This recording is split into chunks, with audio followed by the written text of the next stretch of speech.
Hello, potato. Hello, potato. Hello, potato. Hello, potato. Hello, potato. Hello, potato. Hello, potato. Hello, potato. Hello, potato. Hi, potato. Hello, potato. Hello, potato. Hello, potato. Hello, potato. What's a potato?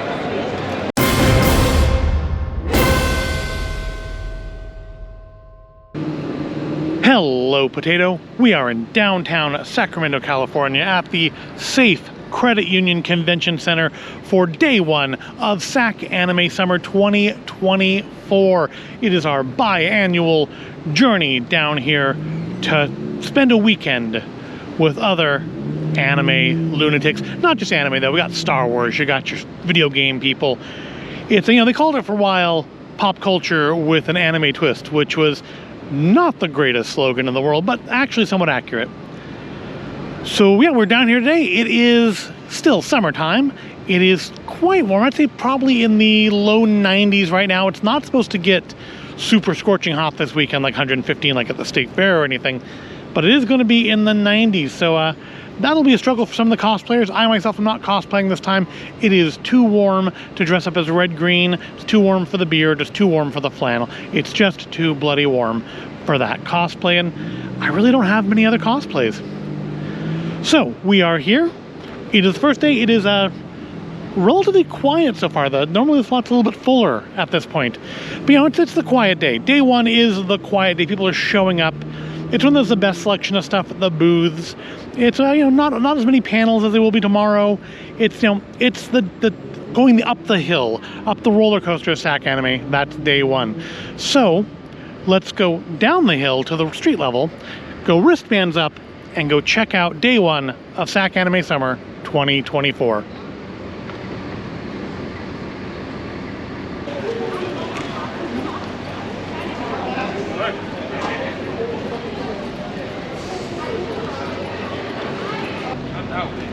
Show us your wristbands up door, guys. Wristbands up, wristbands up. Door 2 is open and door 3 is open as well. Pick the easiest door to go through. Door 2 is open, door 2 is open, door 3 is open. Have a great one. And we are now inside the convention, and so they've redone what they did back in January. We do have the Players Paradise area separate from the exhibitor hall. We do have like the adult area upstairs and style aisle. But obviously they have learned some stuff from last time. If you watch back in the January video, there was a big wall that pulled out here and just a single double door open right around here, able to go through between Players Paradise and the main vendors hall. They have obviously learned from that, and instead of pulling the big wall out, they just have a curtain up separating them.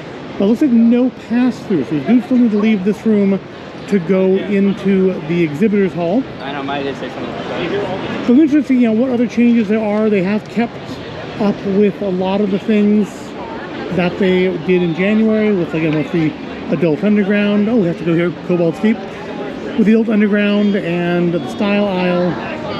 But at least we see what they've learned. Obviously, they've learned some stuff because of this difference. This is actually a thing we were wondering about on the way here. So we'll see what other things have changed. Now, we're at Cobalt Steep, so I do need to pick up some blind bag dice for the haul portion of the video.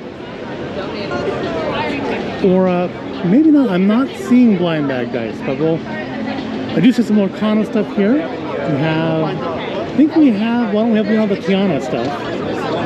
But there's the lore book if you want that. We have the decks.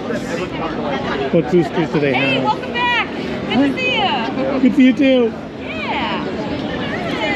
I just found the mystery dice. They're on the spinner stand. We'll have to grab ourselves a pack or two of those. They have organized the room a little differently this time. They've moved all the tables over to that side instead of the booths over there. Moved the arcade games to the back and just put all the vendors on one side. Last time, if you look back at that video, they were a little more scattered around, and the gaming tables, and I think they may have actually shrunk this room down by a couple of feet. I feel like this extended a little closer to that door last time. Probably help me find the seam in the wall. I am now again going to break my rule of not buying stuff on the first time through. Cobalt Keep is the place that we always stop at. This is another one I wanted to stop at. Terran Empire Publishing. I wanted to grab one of their little blind bags. It was pretty cool stuff from last time. And they generally do not have any more left after the first day. So we're going to grab one of those while we're here as well for the, what do you think? 3D. The 3D printed? Yeah. You decided? Are we doing Yeah, they have cool little 3D printed things, but we're here for one of those blind bags. Just grab one of those. Try not to get too confused. Yeah, that's... Well, we've been here like 15 minutes. I've already knocked off 2 of the things we have to pick up. So that's efficient. Now we do need to track down. Of course, we need to find a big blind bag to do for the end of the video. And we do need to find Kimchi Kwai. I'm assuming she's here. I did not, like, verify that anything about her being here, but she always is. So I was just wondering if she isn't, but we'll find out. I'll live either way.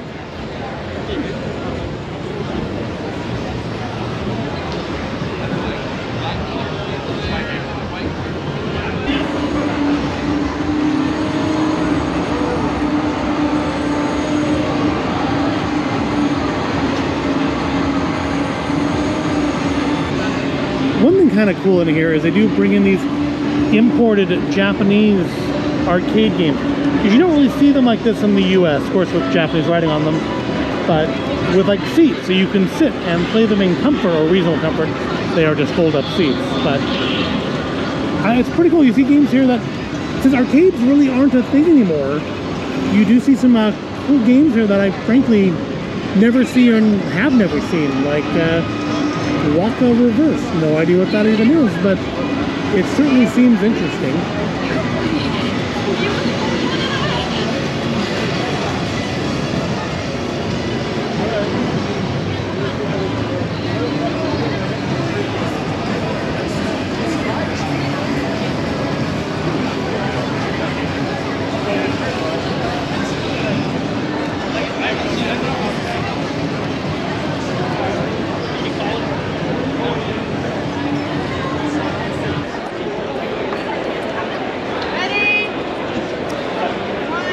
Yeah, I think last time these were the doors you had to use to get into Player's Paradise.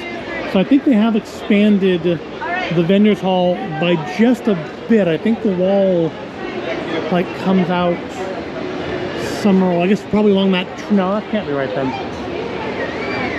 I definitely feel like this is bigger though. I feel like these were the doors to go into Player's Paradise last time. I guess I have to look back at the video, which I probably won't do. But we are here now in the vendor's hall. So let's check that out and see if they've still kept the weird little vendor clusters, or we've gone back to more traditional aisles.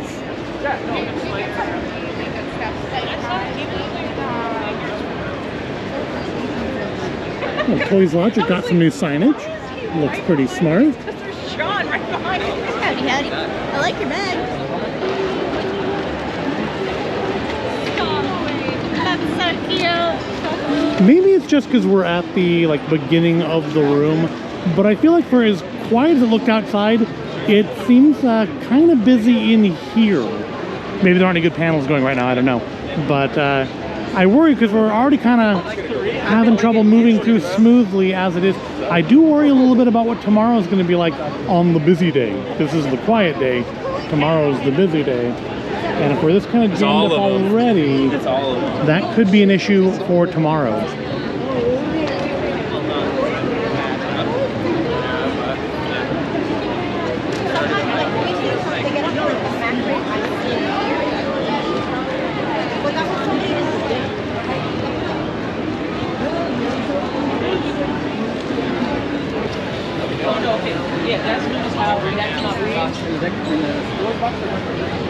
If an aquatic fork with 3 tines is a trident, is one with 5 tines a pentant? That sounds awkward.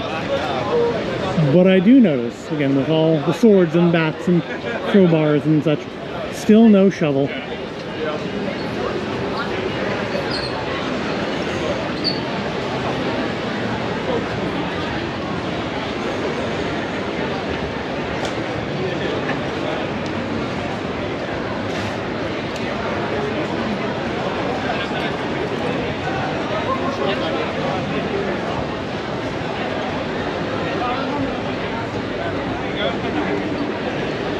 vibe here is just so beautiful. Look at, oh, look at us. Oh, look at us. Beautiful. You're a beautiful couple. Oh, thank you. I know we are, aren't we? We are. We are a beautiful couple.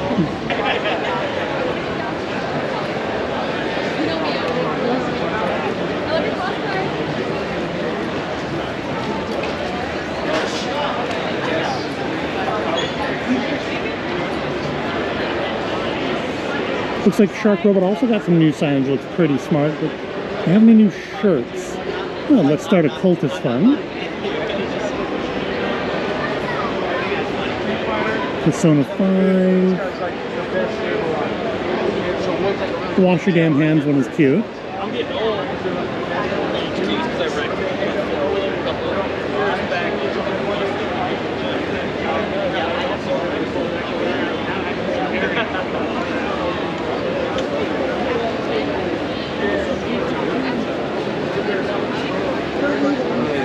I don't really see anything that jumps out to me. What do you?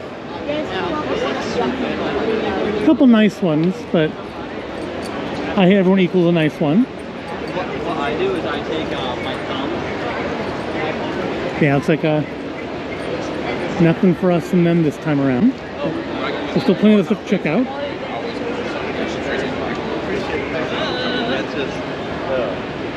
Oops, all these.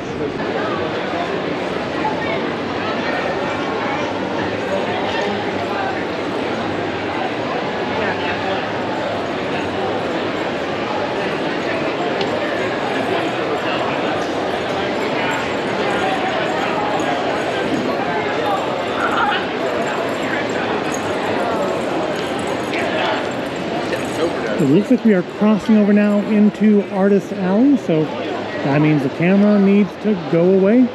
I'll see you a little bit later.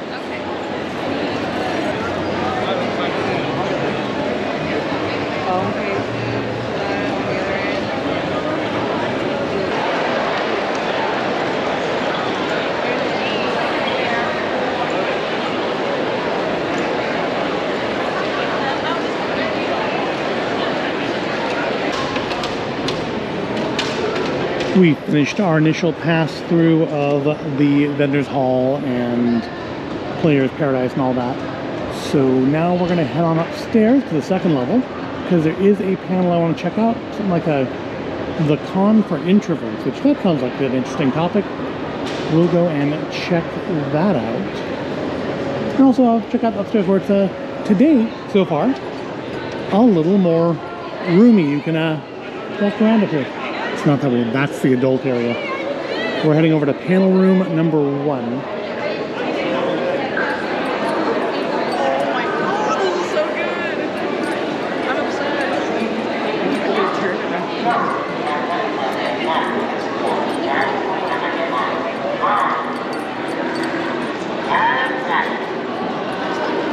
Look, it's Chopper.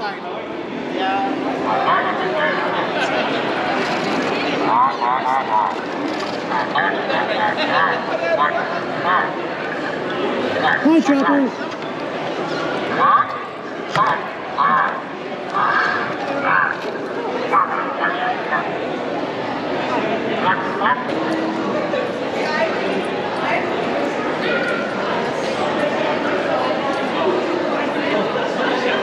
Yeah, Mike.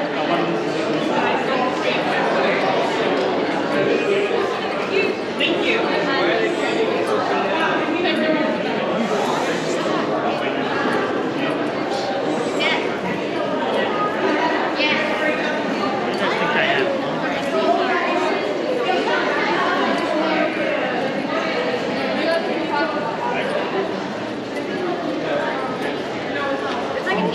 Yeah, I'm really sorry about the quality.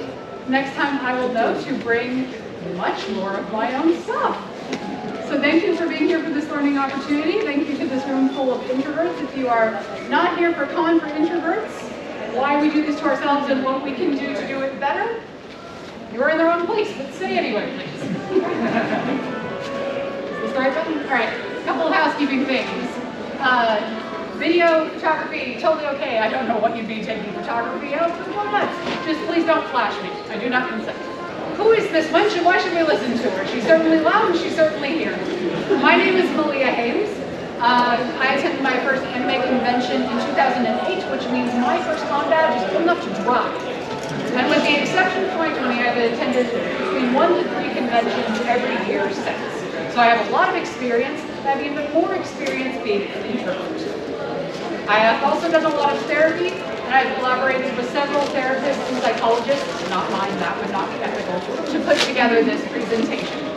This doesn't mean that you may not enjoy activities with other people. It doesn't mean you don't enjoy being around other people. Antisocial and introversion are 2 different things. You could have both, but that's for you to unpack. Now, is existence threatened by not showing up to an anime convention? Probably not. You can probably still eat, sleep, drink water, all those things. But we do find relatedness and growth here at the con. So, what are we going to do about that? We showed up here today because of our I wish I had a better projector. Don't worry. This says drive system. This blue circle here is your drive system. It's what makes us chase those things that fulfill us, that gets us going in the morning, gets us out of bed, makes us do things that could be comfortable or uncomfortable. Step 2, follow the golden rule. Now that you're here at cons, anyone know what the golden rule is? That's right, don't be a dick. You have to get your needs met. It does not mean you can make your con worse for everybody else. We are all here together. You can fill the time. There is so much stuff to do here. I'm trying to get through this quickly because there's a panel I want to go see that was scheduled during this time. No one asked me about when Bluey was going to be showing. They could have moved it for me, they didn't. Maybe you don't want people coming up to you and talking to you and asking for your picture, and that makes you want to explode. Don't cosplay then. For heaven's sakes, no one is making you. It requires time, it requires money, it requires concentration, and it requires a lot of energy. You can just come to con in plain clothes, as comfortable as it makes you, and enjoy the space. Take notes. If you go to a convention and something fucks you up, write that shit down. If you want to come back, you're going to need to know that tacos right before was a bad idea. Pay attention to yourself.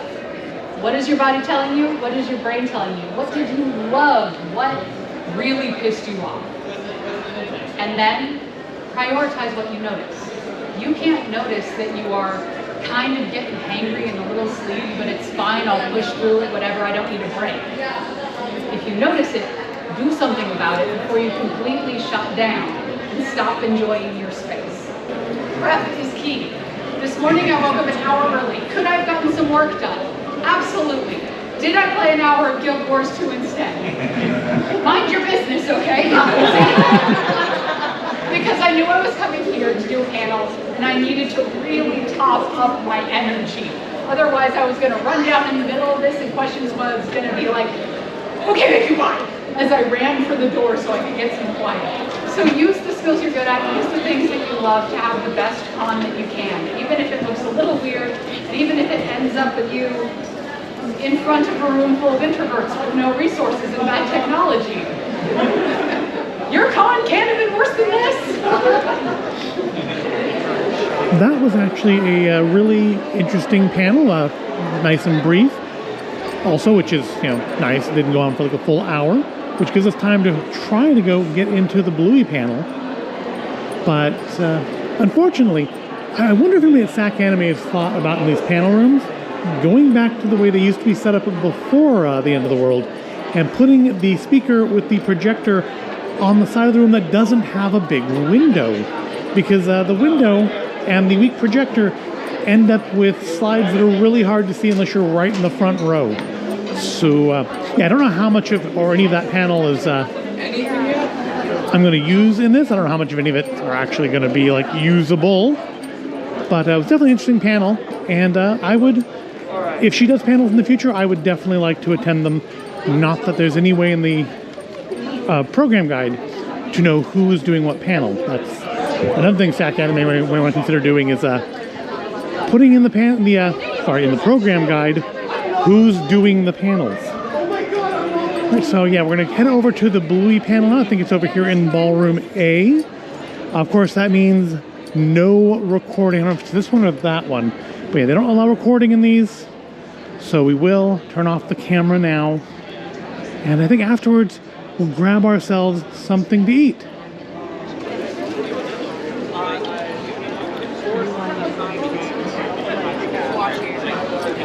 The Bluey panel was quite good. Hopefully it's somewhere on YouTube. You can search it out and watch it. It is interesting. I found it interesting that in a way that it doesn't usually affect me with other voice actors, that their normal voices are just their characters' voices. They aren't doing voice acting in the sense that they're putting on a voice. So it seemed very weird to hear Chili and Bandit like voices coming out of just normal people's mouths. I don't know why. It seemed weird to me in a way that I don't think I've ever experienced with voice actors. We've been here for a couple hours now. I think it is a good time to go and refuel and find ourselves something to eat. Let's head on down the escalator and out into the big wide world and look for food.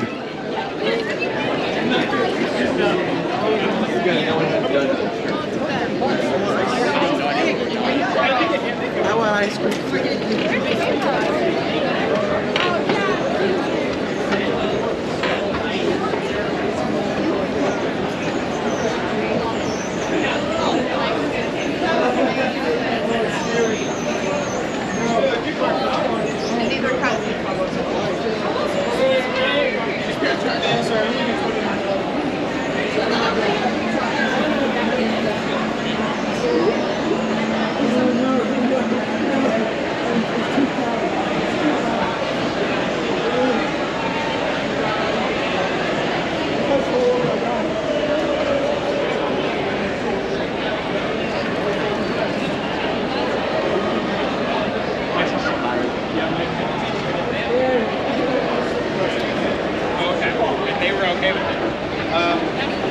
It was hard to hear what he was saying, but I think that's yeah. Dude, I hell forgot about this.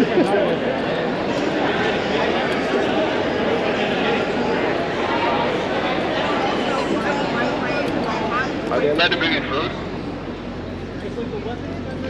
Here's one thing that wasn't here back at January, which is the car show. The car show has returned. Wants to swing out at some point later on and get ourselves a look at that. But for now, food.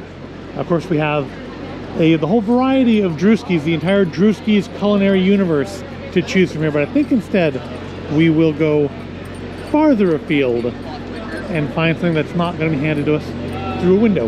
Not judging, but something we can sit down and eat. There's a lot of fun that I like on food.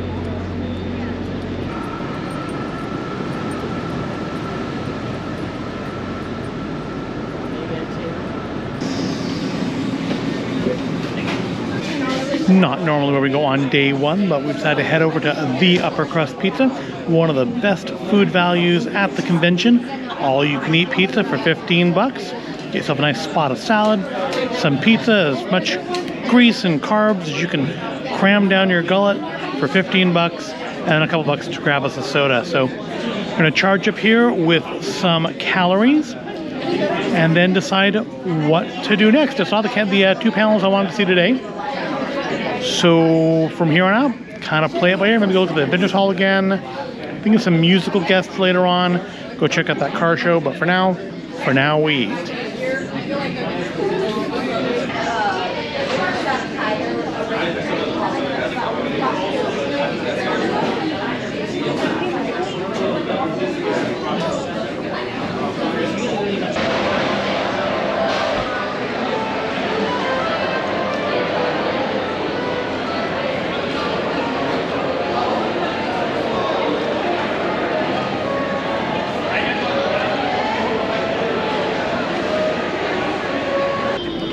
Before we head back inside, let's take a look at the cars.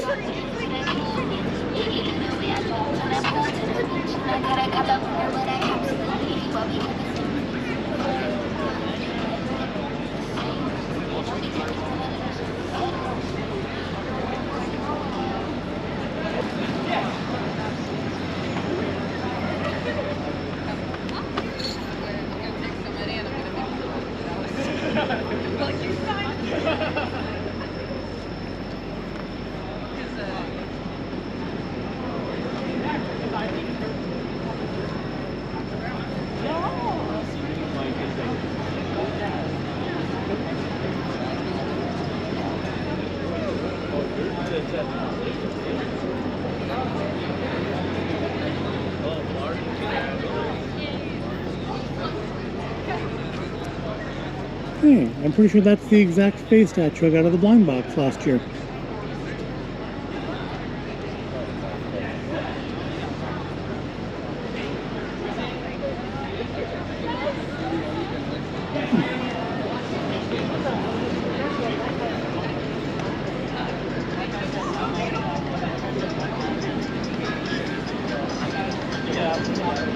We'll have to stop and give respect to anything that involves Lego.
Having looked at all the cars here, I think my favorite is definitely the Cowboy Bebop car.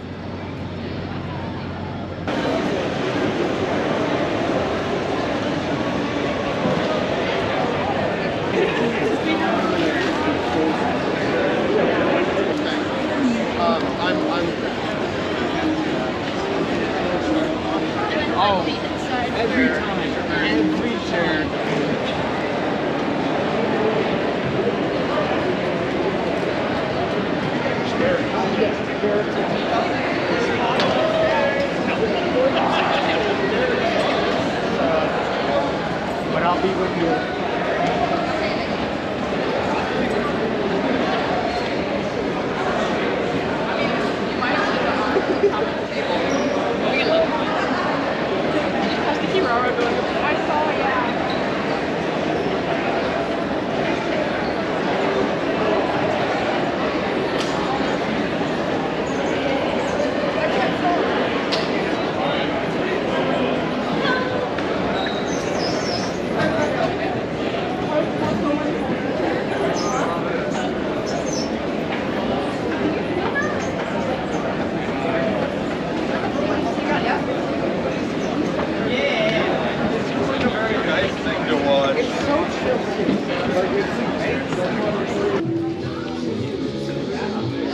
The last place we haven't checked out yet, that I can show on camera anyways, or show on YouTube anyways, is the Style House. So we take a quick swing through here and see what stylish fashions you can acquire for yourself here.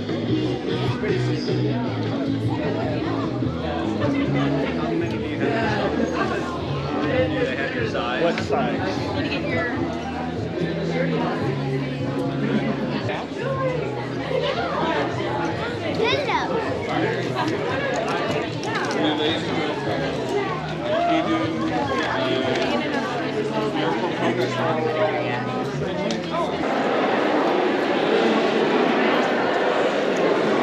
We've seen panels, we've seen cars, we've had lunch. Now let's take in some culture and get some music at the Sac Live stage with Eririan. Eririan? I'm sure they'll pronounce it for us though. My name is Eddie Dean. I am from Los Angeles, California, and I'm a Japanese-American singer/vocalist. And yeah, I'm very excited to be here at Sacramento. Thank you, thank you. This is actually my first time here and singing here, so I'm really excited and also a little bit nervous. This one's called Sacrifice.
You think they're like super nice and they're so kind to you, but in reality they kind of backstab you? That's what this song is about.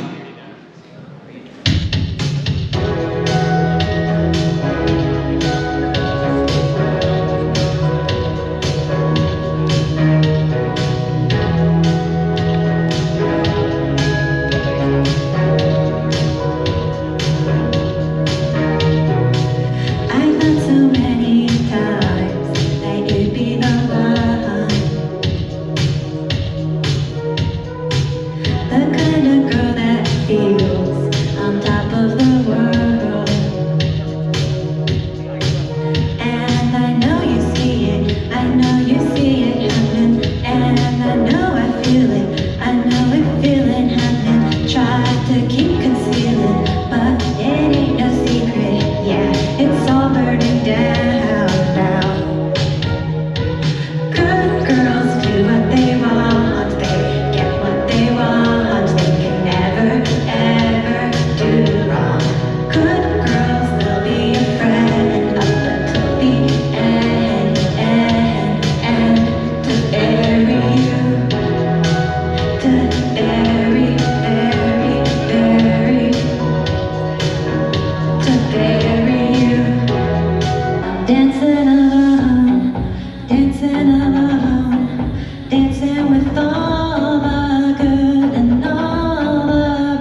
Can I go through?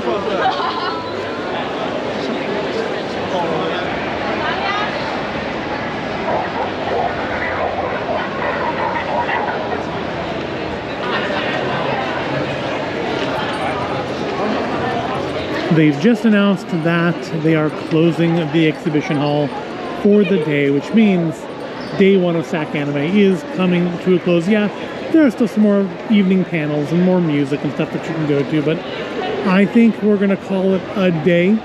We're going to try to get here early tomorrow, mostly just to avoid any sort of a parking snafu, more than if there's anything we absolutely have to see in the morning. Just want to get here before the traffic gets too bad. So yeah, we're going to call it the day for today, and we'll come on back tomorrow for SacAnime Day 2. Cosplay. Dude, I should have washed your vest. I could have. On it like me, I know he do. Happy birthday to me. Happy birthday to me, good. For regular, but I will have my stuff.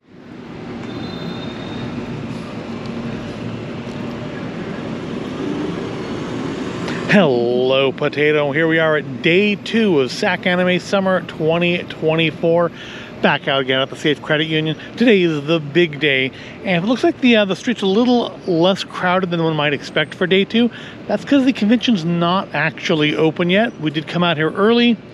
We wanted to avoid the parking problems, which, as you can see, we did. There was plenty of parking. They weren't even prepaying this time. Last couple years, like since COVID, they have been collecting parking fees when you come in on Saturday. Today, not. In fact, today is actually cheaper than yesterday. $25 to park as opposed to $30 yesterday, which is a little weird. Usually they're more expensive on day 2 than they are on day 1. Indeed, one year, day 1 was actually free. I think they messed up. So yeah, we have a little time before the convention actually opens, but today is the big day. I'm not really aware of any big panels I want to check out today. We saw Blue yesterday, and none of the independent panels particularly leap out at me, but well, I'm sure we'll still find stuff to do. I think it's one of those days where we're really going to miss there being the viewing room where we can just go and like sit and chill out. I mean, they do have a room for like chilling out and charging up your phone, which is cool, but it would be nice if there was like a viewing room too where you could just go and sit in the dark and watch some anime. But you know, things change and the world moves on, and so we shall move on. We're gonna head on down to street level, and we got about 15 minutes till the convention actually opens. But we're gonna find ourselves some stuff to do today on day 2 of SacAnime Summer 2024.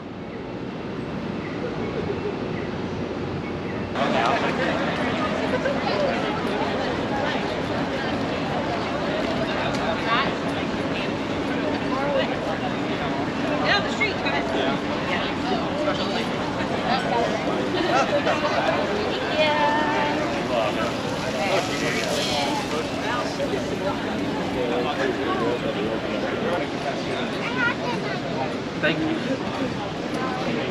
Love the costume. Thank you.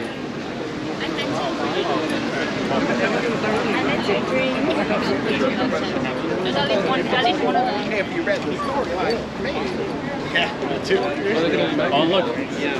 Well, not 3. Play some arcade games. Sinead comes out, we'll do like 1 or 2 songs, and we're gonna go. Comes out. We're cutting up after. So it can just like lower. I cut this one. There's not a single song that doesn't. Yeah, like. I have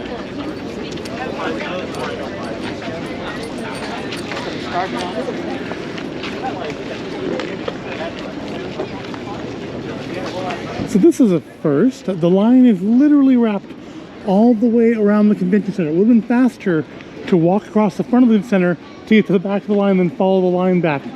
We have gone all the way around the convention center because over there, that's where the cars are in Starbucks. And this is not the end. It's still down there around the corner somewhere. So, you know, at least we're getting our steps in. Comic-Con's the one where they have. Like,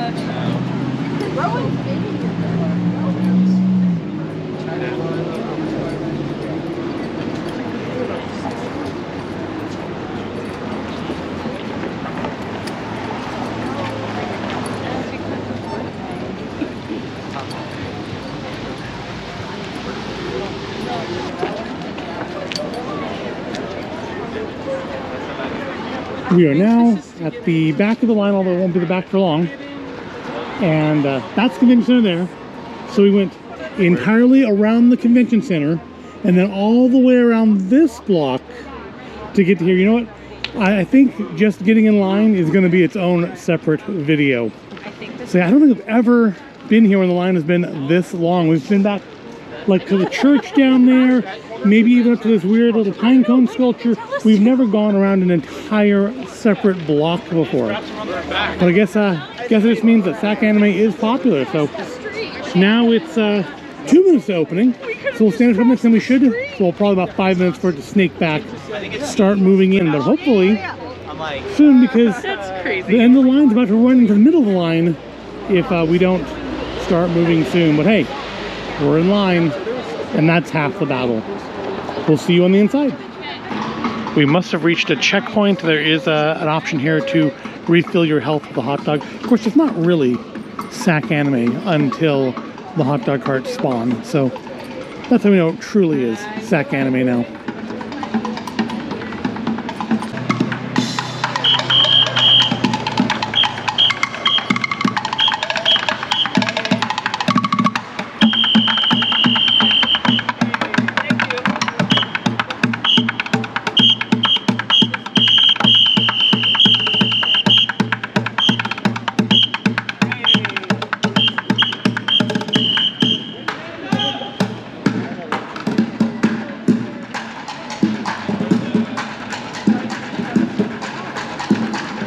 So it's done a little bit of a cheat, although I don't know if it saved us any time, but they have opened up a second door here at the back of the building.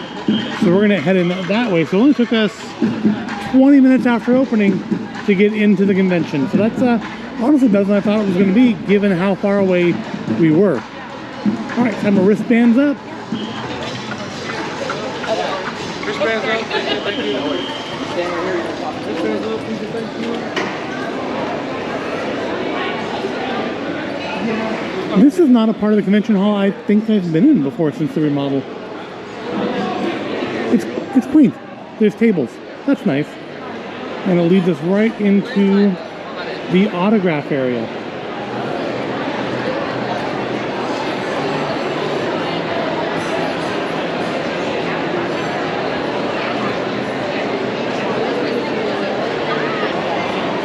People have already lined up for their autographs.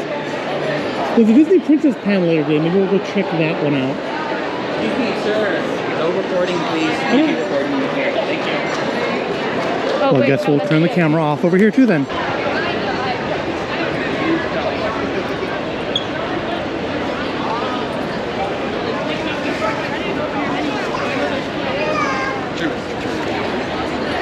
Okay, that was kind. That was. Oh, Jesus! I think we don't think that fucking bird that I hate.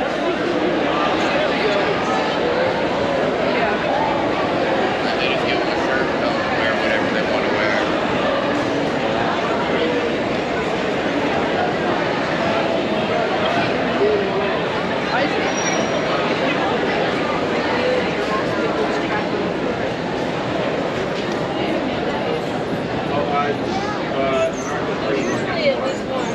Maybe in their dealer house.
We have decided to take in a panel. They're having a panel with a number of the Disney princesses, including Ariel and Tiana and the singing voice of Pocahontas. There's a bit of a line for it, though.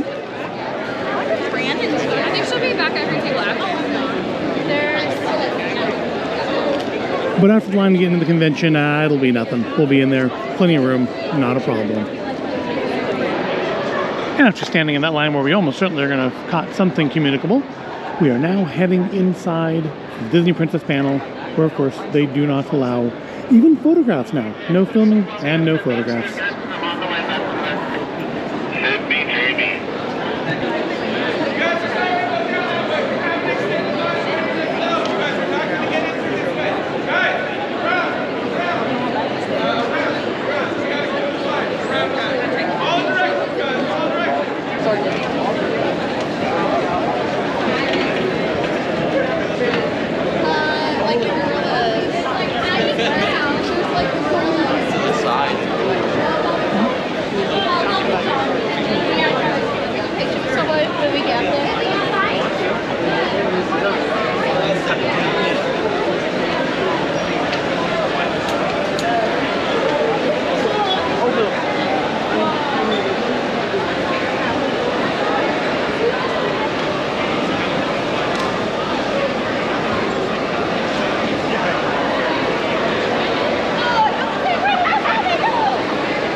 He just kind of like lives like married.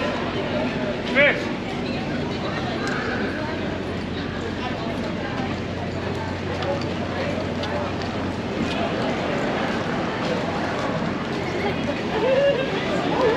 If you are here and need a wristband or to purchase tickets, go through the right door.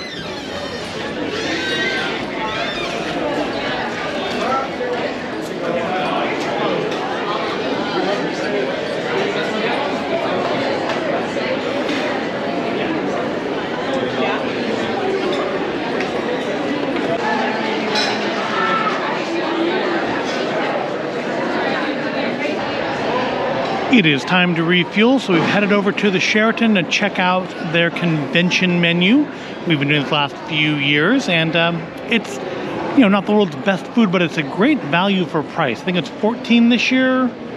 It's gone up a little bit. I think it's $14 or $15 this year, and you get an entree and fries. I picked up a Krabby Patty. My wife got Spidey's chicken tendies, and of course they always have some unique cocktails. This year I have one called The Beautiful Beast, obviously based on Beauty and the Beast. And it is a shot of Captain Morgan, which interestingly was separate this time. Last year they were all like pre-mixed. But a shot of Captain Morgan with, I think it was pineapple, coconut, gold, and I think one other juice in here. I don't know what it was though. But maybe orange. Orange sounds right. Looks like orange.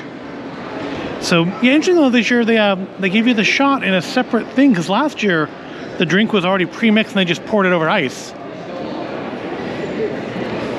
But yeah, that is just fruit juice. So let me drink a little bit out so I can get some. You want to try it? Try the Virgin Beautiful Beast.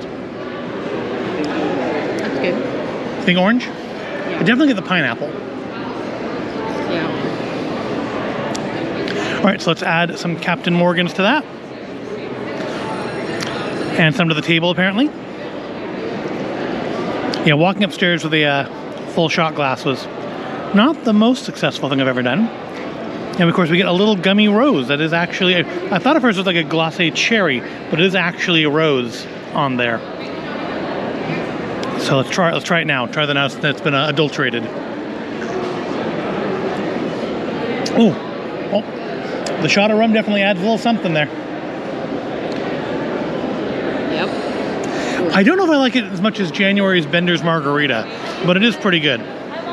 So let's check out our food here.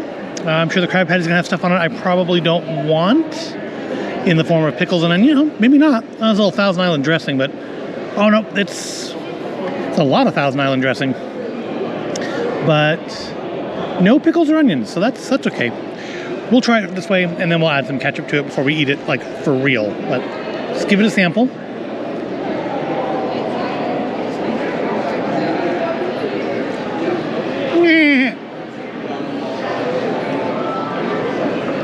I consider that being what SpongeBob makes.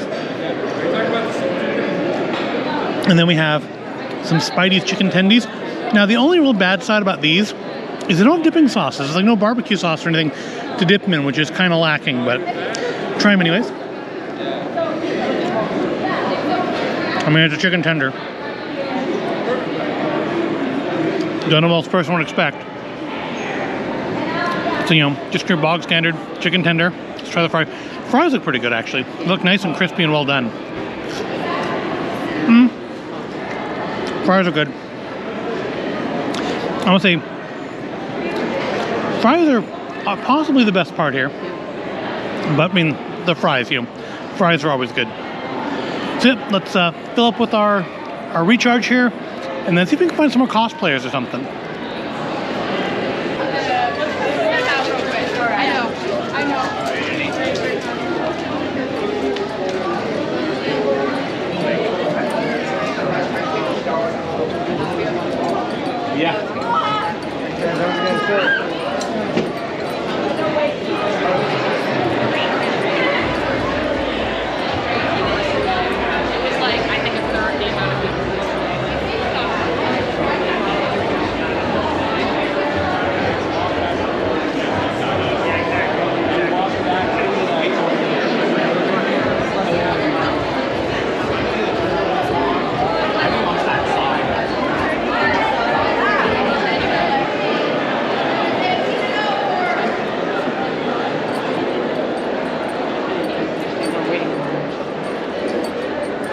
Welcome everyone. This is the Idiot's Guide to Expatism, aka How to Live in Japan. So let's start with a little bit of an icebreaker. Who here recognizes this meme? Okay, I see a lot of hands out there. Congratulations, you're all old like me. So what qualifications do I have to talk about about living in Japan? I got my bachelor's degree in Japanese from San Francisco State University, go Gators, in 2015. After that, I spent several years teaching English in Japan via the JET program, which I will talk about more in detail. I also am a certified otaku since 2008. My first anime, if anyone heard of it, was Fushigi Yugi. And I am a teacher by trade, so when I'm not at cons, I'm teaching. So today's goals, number one, for those who are considering living in Japan, know whether you want to live there as like a job or whether you want to just visit there as a tourist. Number two is, I hope you will know at least 2 organizations that will sponsor your visa and give you a job. And number 3 is you can ask all your burning questions about if high school girls really do leave love letters in shoe lockers. And let's go ahead and just say this now, they don't. That's an anime thing. So this is the cultural iceberg, and it is developed by Edward T. Hall in 1967. So on the top here, you see all of like the surface level cultural stuff. So the food, the flags, the festivals, the fashion, the holidays, music, performances, dancers, games, arts and crafts, all that sort of like surface level things. And as a tourist, that's what you're gonna see. But then as living in Japan, you'll be able to see more stuff like communication styles and rules, notions of manners and courtesy, concepts of self and time, attitudes towards elders and adolescents, approaches to marriage and courtship, all of this like deeper cultural stuff. that you don't really think about on a daily basis that's part of the culture of a country. It's really, really cool. So let's talk about something I think a lot of people came here to hear about, anime culture in Japan. So, some really, really big name anime in Japan. Of course, we've got Studio Ghibli, the big one. Who here is a Ghibli fan? Yeah, me too. They've also got Pokemon. Pokemon's very big over there too. And then another big one over there is One Piece. Anybody got a One Piece fans in here? Yeah? Okay, yeah. People over there are pretty like One Piece a lot. If anybody knows the really, really old manga series Doraemon, people still like that over there. Oh, we have someone who knows it. You get bonus points. And also Crayon Shin-chan, which happens to be one of my favorites. So any of these 5 are considered like kind of mainstream anime in Japan. And if someone asks you what's your favorite anime and you answer any of these 5, you're good. Convention culture in Japan. This is also something I really wanted to talk about because it's really, really interesting, and I know a lot of you probably are very interested in hearing about it. So convention culture in Japan doesn't really exist. You don't really have like big conventions like this, like SacAnime or Fanime in Japan. That's just not a thing. I remember one time I described a convention to a Japanese coworker, and he was like, "So you just like anime and you all get together and like anime together?" He didn't really understand what a convention was, and I'm like, maybe you gotta experience it for yourself, dude. You can find certain conventions, like in Tokyo there's maybe Comic-Cat. Another one I found was Anime Japan, that's apparently a pretty big one. Outside of Tokyo, there's not really any anime culture for the most part. Of course, you could go to places like Akihabara, and they have a lot of anime culture, and it's less weird to wear anime stuff in public there. But outside of Tokyo, you basically non-existent. If anybody liked what you saw today and would like to follow me on my social media, you can find me on Twitter, YouTube, TikTok, and Instagram at CMAuthor, all one word. If you wanted to scan the QR code with your phone, that's where you can find this slideshow to be able to access all of the resources and stuff I've introduced. And it'll also be available for download on my website, which is also available there.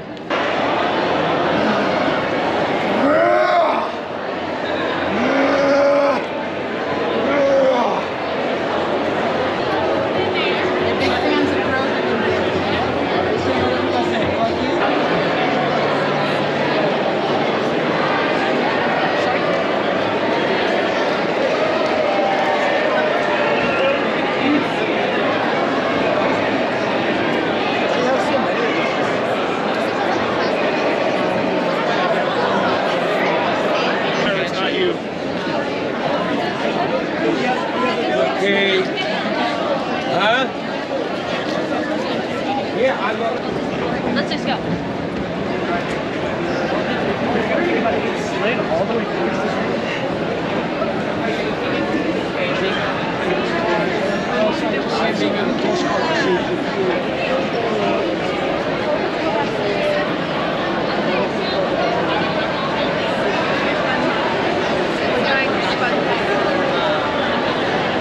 My regular class.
My balls! Just look at me swinging my balls in public.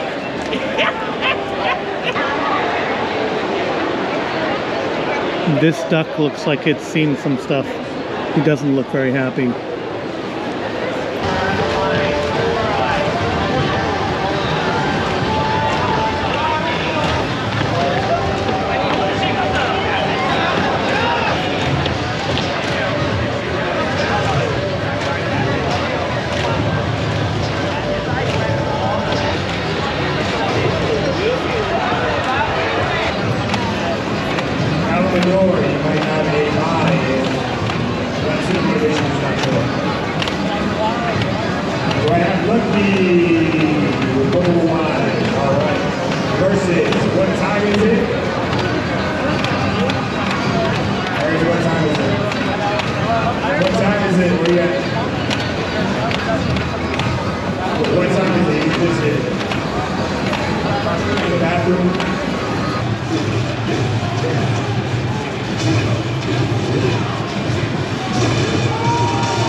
How to make it so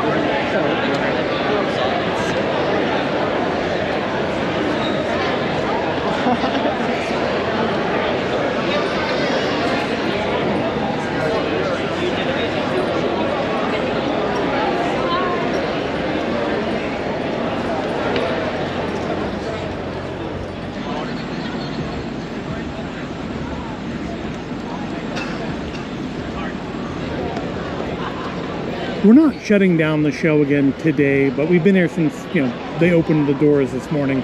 So it's been about, it's over 7.5 hours that we've been here. So it's a good time, I think, to call it a day for day 2. Saw some interesting panels, saw some good cosplayers, checked out the SacAnime menu over there at the hotel, and just generally had a pretty good time despite it being very busy and very warm outside. So the big day is over. The peak of SacAnime is over. We still have one more day to go, the cool down day. So we will shortly be back for day 3 of SacAnime Summer 2024. Okay, the next one's ready. He's looking into the future. Go stand. I'm thinking it wrong. I'm saying save your money.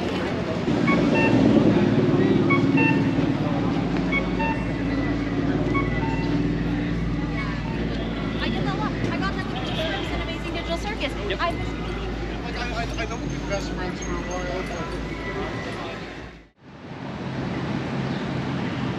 Hello, Potato, and here we are one more time at the Safe Credit Union Convention Center in Sacramento, California for day 3, the sad and final day of SacAnime Summer 2024. It's not as usually quiet as Friday, it's not as busy as Saturday, and it's got a little bit of an air of sadness. This little 3-day world that we have built surrounded by our own kind is going to dissolve in just a few more hours. If you look on the people packing up, taking their stuff out, people who came from a distance heading home, even though tomorrow is actually Labor Day. So a lot of people do have tomorrow off to rest up and hopefully process through whatever airborne illnesses they caught while they were here. So nothing really planned for today. There's a Tamagotchi panel at 3 o'clock that could be interesting, largely because I tried to go to one a couple of years ago, and the person running the panel didn't show up, and another person, I think she went by Lilac Scented on Instagram.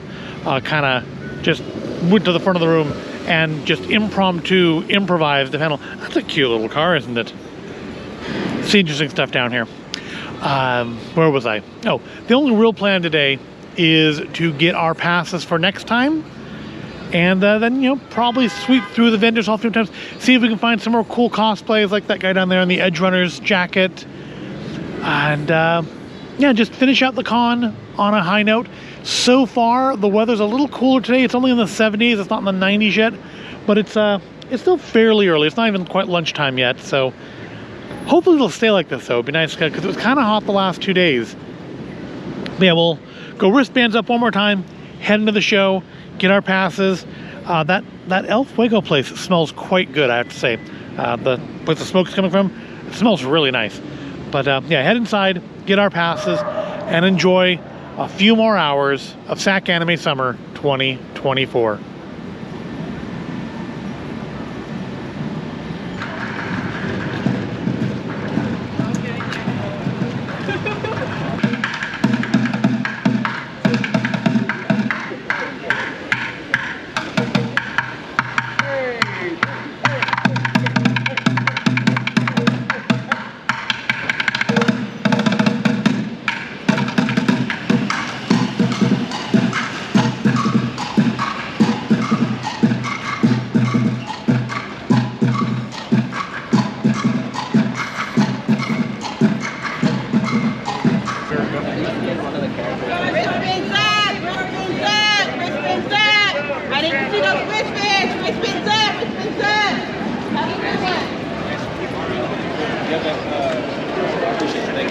Wristbands, wristbands, wristbands.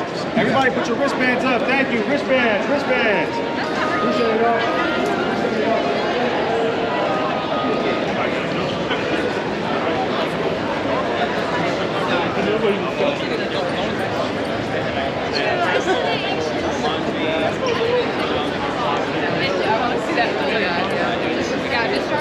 I like the graphic. I already have a book with the con where it's just either. We've got our tickets for next time, and the good news is they're back to cards.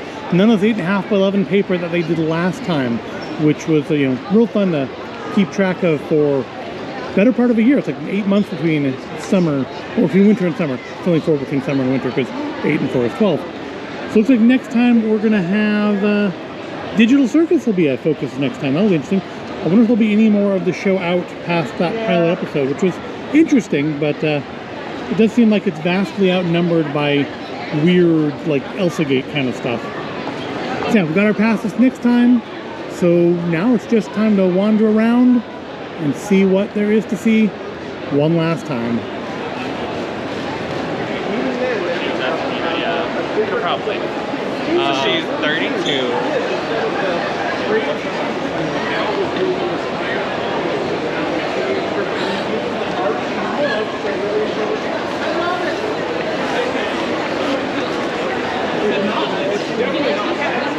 I just got punched by BMO.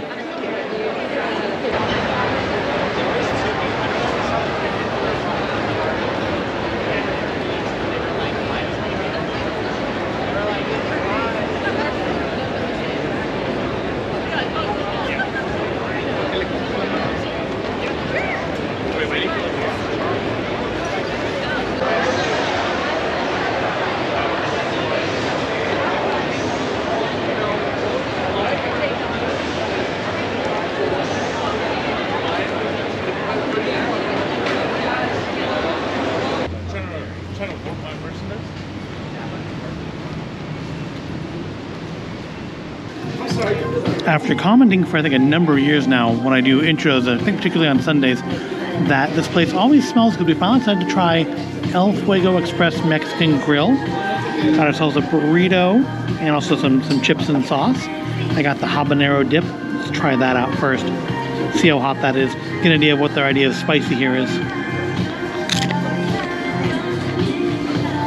Good flavor.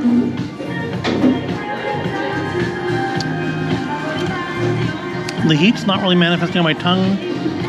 It's in the throat, and now it's kind of coming up onto the tongue a little bit. Yeah, it's not too spicy, not for me anyways.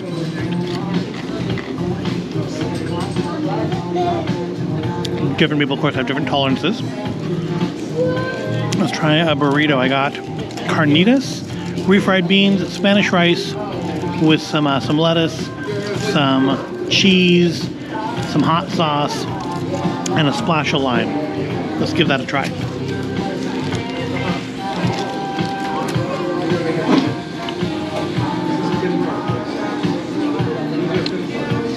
The beans have a really nice flavor to them.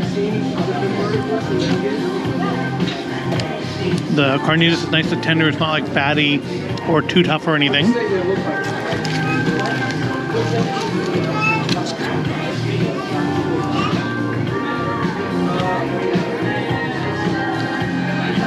I'm gonna say the hot sauce is nice, but it's not as hot as the habanero. So, like, if you're really into spicy stuff, it's not gonna be like anything that's gonna like really blow your head off or anything. But it's nice. It's nice that it's there, and the lime gives it a little bit of a little extra what? You got the chicken? All right, let's give yours a bite. With cilantro. Oh, we should have put sour cream in mine. That's what I forgot to ask. Chicken has really good flavor. I should have had cilantro too. Yeah, that's nice. The chicken and the cilantro. Yeah, it's we've never tried this place before. It's quite good. I think this may have to go into our regular convention rotation for as long as it lasts. All right, we're gonna finish our lunch now and then go wander around some more.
Pero yo no voy a hacer.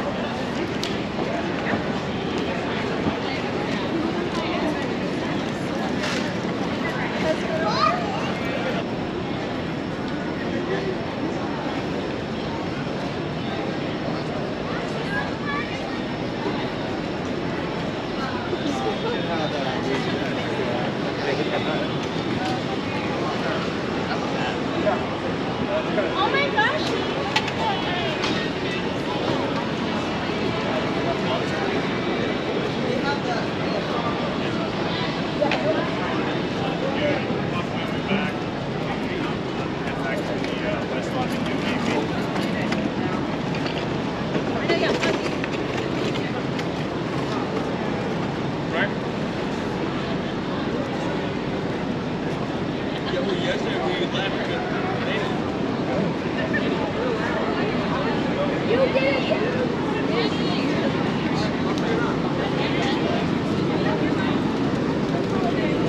Awesome. What they do is stupid slow on every little curve.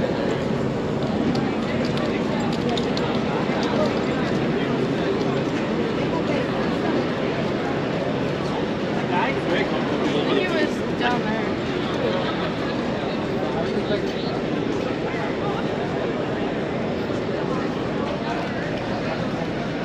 Oh, so now they have like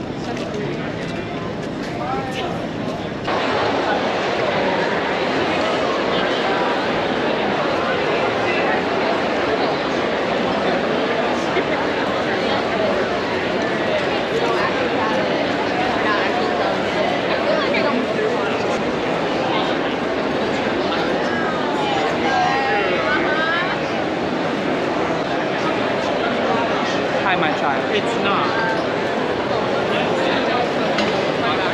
yeah.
What can I get for you, Phil?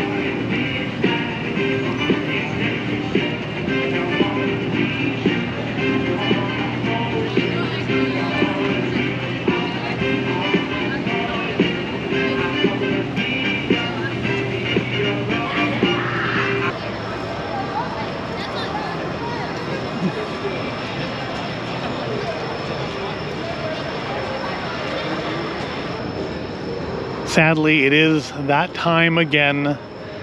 3 days of immersing oneself in geekdom, video games, anime, Star Wars, Disney, whatever. It was probably represented here. A lot of, one thing that's odd, a lot of Gravity Falls cosplayers. That show's been out there for like 10 years, but there was a lot of Gravity Falls people wandering around, which I don't know if I got a lot of video of any of them. I didn't pull any aside to take video of, but there's a lot of them, and I'm happy to see it. Always happy to see Gravity Falls. But it has come to an end now. I mean, there's still technically an hour or two of convention left, but we've done all there is to do. I misread the schedule about that Tamagotchi panel, and it was like at 12:30, not 2:30, so we missed that. Oh well. So yep, now it is time to, with bags full of merchandise and wallets full of nothing, head on back to the void space and see how we did and give some final shots on SacAnime Summer 2024. So come with me and we will head back to the void space.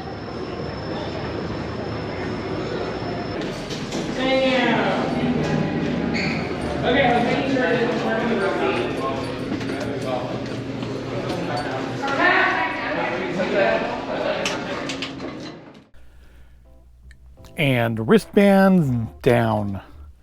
Well, that's another SacAnime in history. SacAnime Summer 2024 was another SacAnime, and I would say it was a good one. It was very busy, especially that on day 2 there. That line to get in, I don't think I'm probably going to have featured much of it in this video. I think actually it took like 10 minutes to get to the back of the line on day 2. And I think just to be dumb, I'm going to just put that as its own video later on, maybe next week, I don't know. But yeah, like 10, 12 minutes of it walking basically around 2 entire city blocks to get to the end of the line, which could have been a lot shorter, I guess, had we realized where the end of the line was to start with. But, you know, we got to see all the people in queue, so that was kind of cool. I would say the worst thing about this show was just the heat. I know we've had hotter SacAnimes, but for some reason, this one just felt bad. I think maybe because we had that rain a couple weeks ago, it just kind of got me into the autumn mindset, and then have it go right back into the 90s and 100s. And yeah, my mind just can't really handle it properly. So yeah, the heat was, I think, the most bothersome thing. It made me want to spend less time outside, which is why I didn't try so hard to get any of the cosplay meetups. Last time I did get that cool Spider-Man cosplay meetup when they were doing the photos of everybody. And this time, I mean, I did go out there a couple times and they weren't doing anything at the time. I think they were when we were leaving on day 2. I think they were actually doing one, but at that point we'd already been there for like 7 or 8 hours and just tired and wanted to get going. As far as other criticisms go, the only thing I can think of that would be really very easy to change, and it would just be a matter of going back to doing things the way they used to be done, would be Panel Room 1.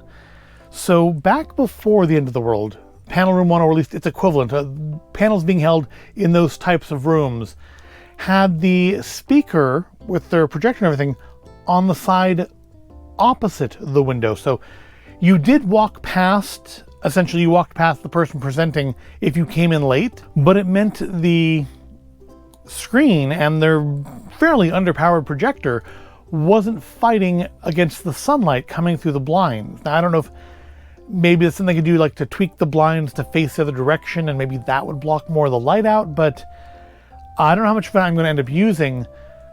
But the panel on introverts at cons, I couldn't see like any of the slides. I mean, and she realized you couldn't see the slides. It was a bit of a problem. And I think it's one that's fairly easily solved by just reversing the orientation of the room to the way it used to be. And I don't know why they changed it. Maybe there's a good reason for it.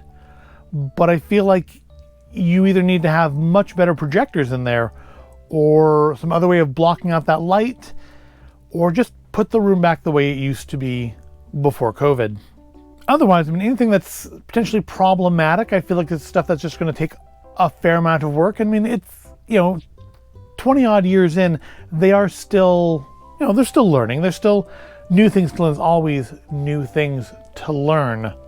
But I will say, I do see that they noticed some of the issues with the Players Paradise area back in January. They do appear to have shrunk it down a little bit and reorganized it to give the vendors hall a little bit more space. I want to say that first aisle going into the vendors hall still a bit of a nightmare, even on Sunday when it wasn't even super busy. I mean, busier than Friday. But even on Friday, that first aisle, that first row when you go in, is just really packed. I guess just because that's where everybody is going first when they come in the room. But they did get rid of that single little double door pass through between Players Paradise and Vendors Hall, which was good because that didn't really work well at all. And also they did have less vendors in the Players Paradise area. It was more focused on just the gaming. There were, I would say, about at least a few less vendors, because I saw a few of the ones that were in there in January were over in the exhibition hall this time around. But overall, a good time was had. We did get to go to the Bluey panel. We got to go to the Disney Princess panel. We saw a couple interesting, just kind of fan panels, not the fan panels where everybody wants to put every character in a relationship with each other and then screech about it, which is fine if that's your thing. But I mean, the ones like the Idiot's Guide to Expatism and the Introvert's Guide to the Con, I don't remember the name of it. Hopefully I've included that part in the video and you can remember what the actual proper name was. I didn't get the names, unfortunately, of either people who did those panels. I want to say, though, that the expat one, at least, was somebody who went by @CMAuthor on Instagram and stuff, so you can go check out their stuff. I did want to point out, though, that I really liked the program guide cover this time, like Hoshi done up as a Blueyverse character, because, of course, we did have the voices of Chili and Bandit there. And then, of course, we have the card, which replaces the old badge cards, done in the style of Adventure Time, because Tom Kenny, the Frost King, was there.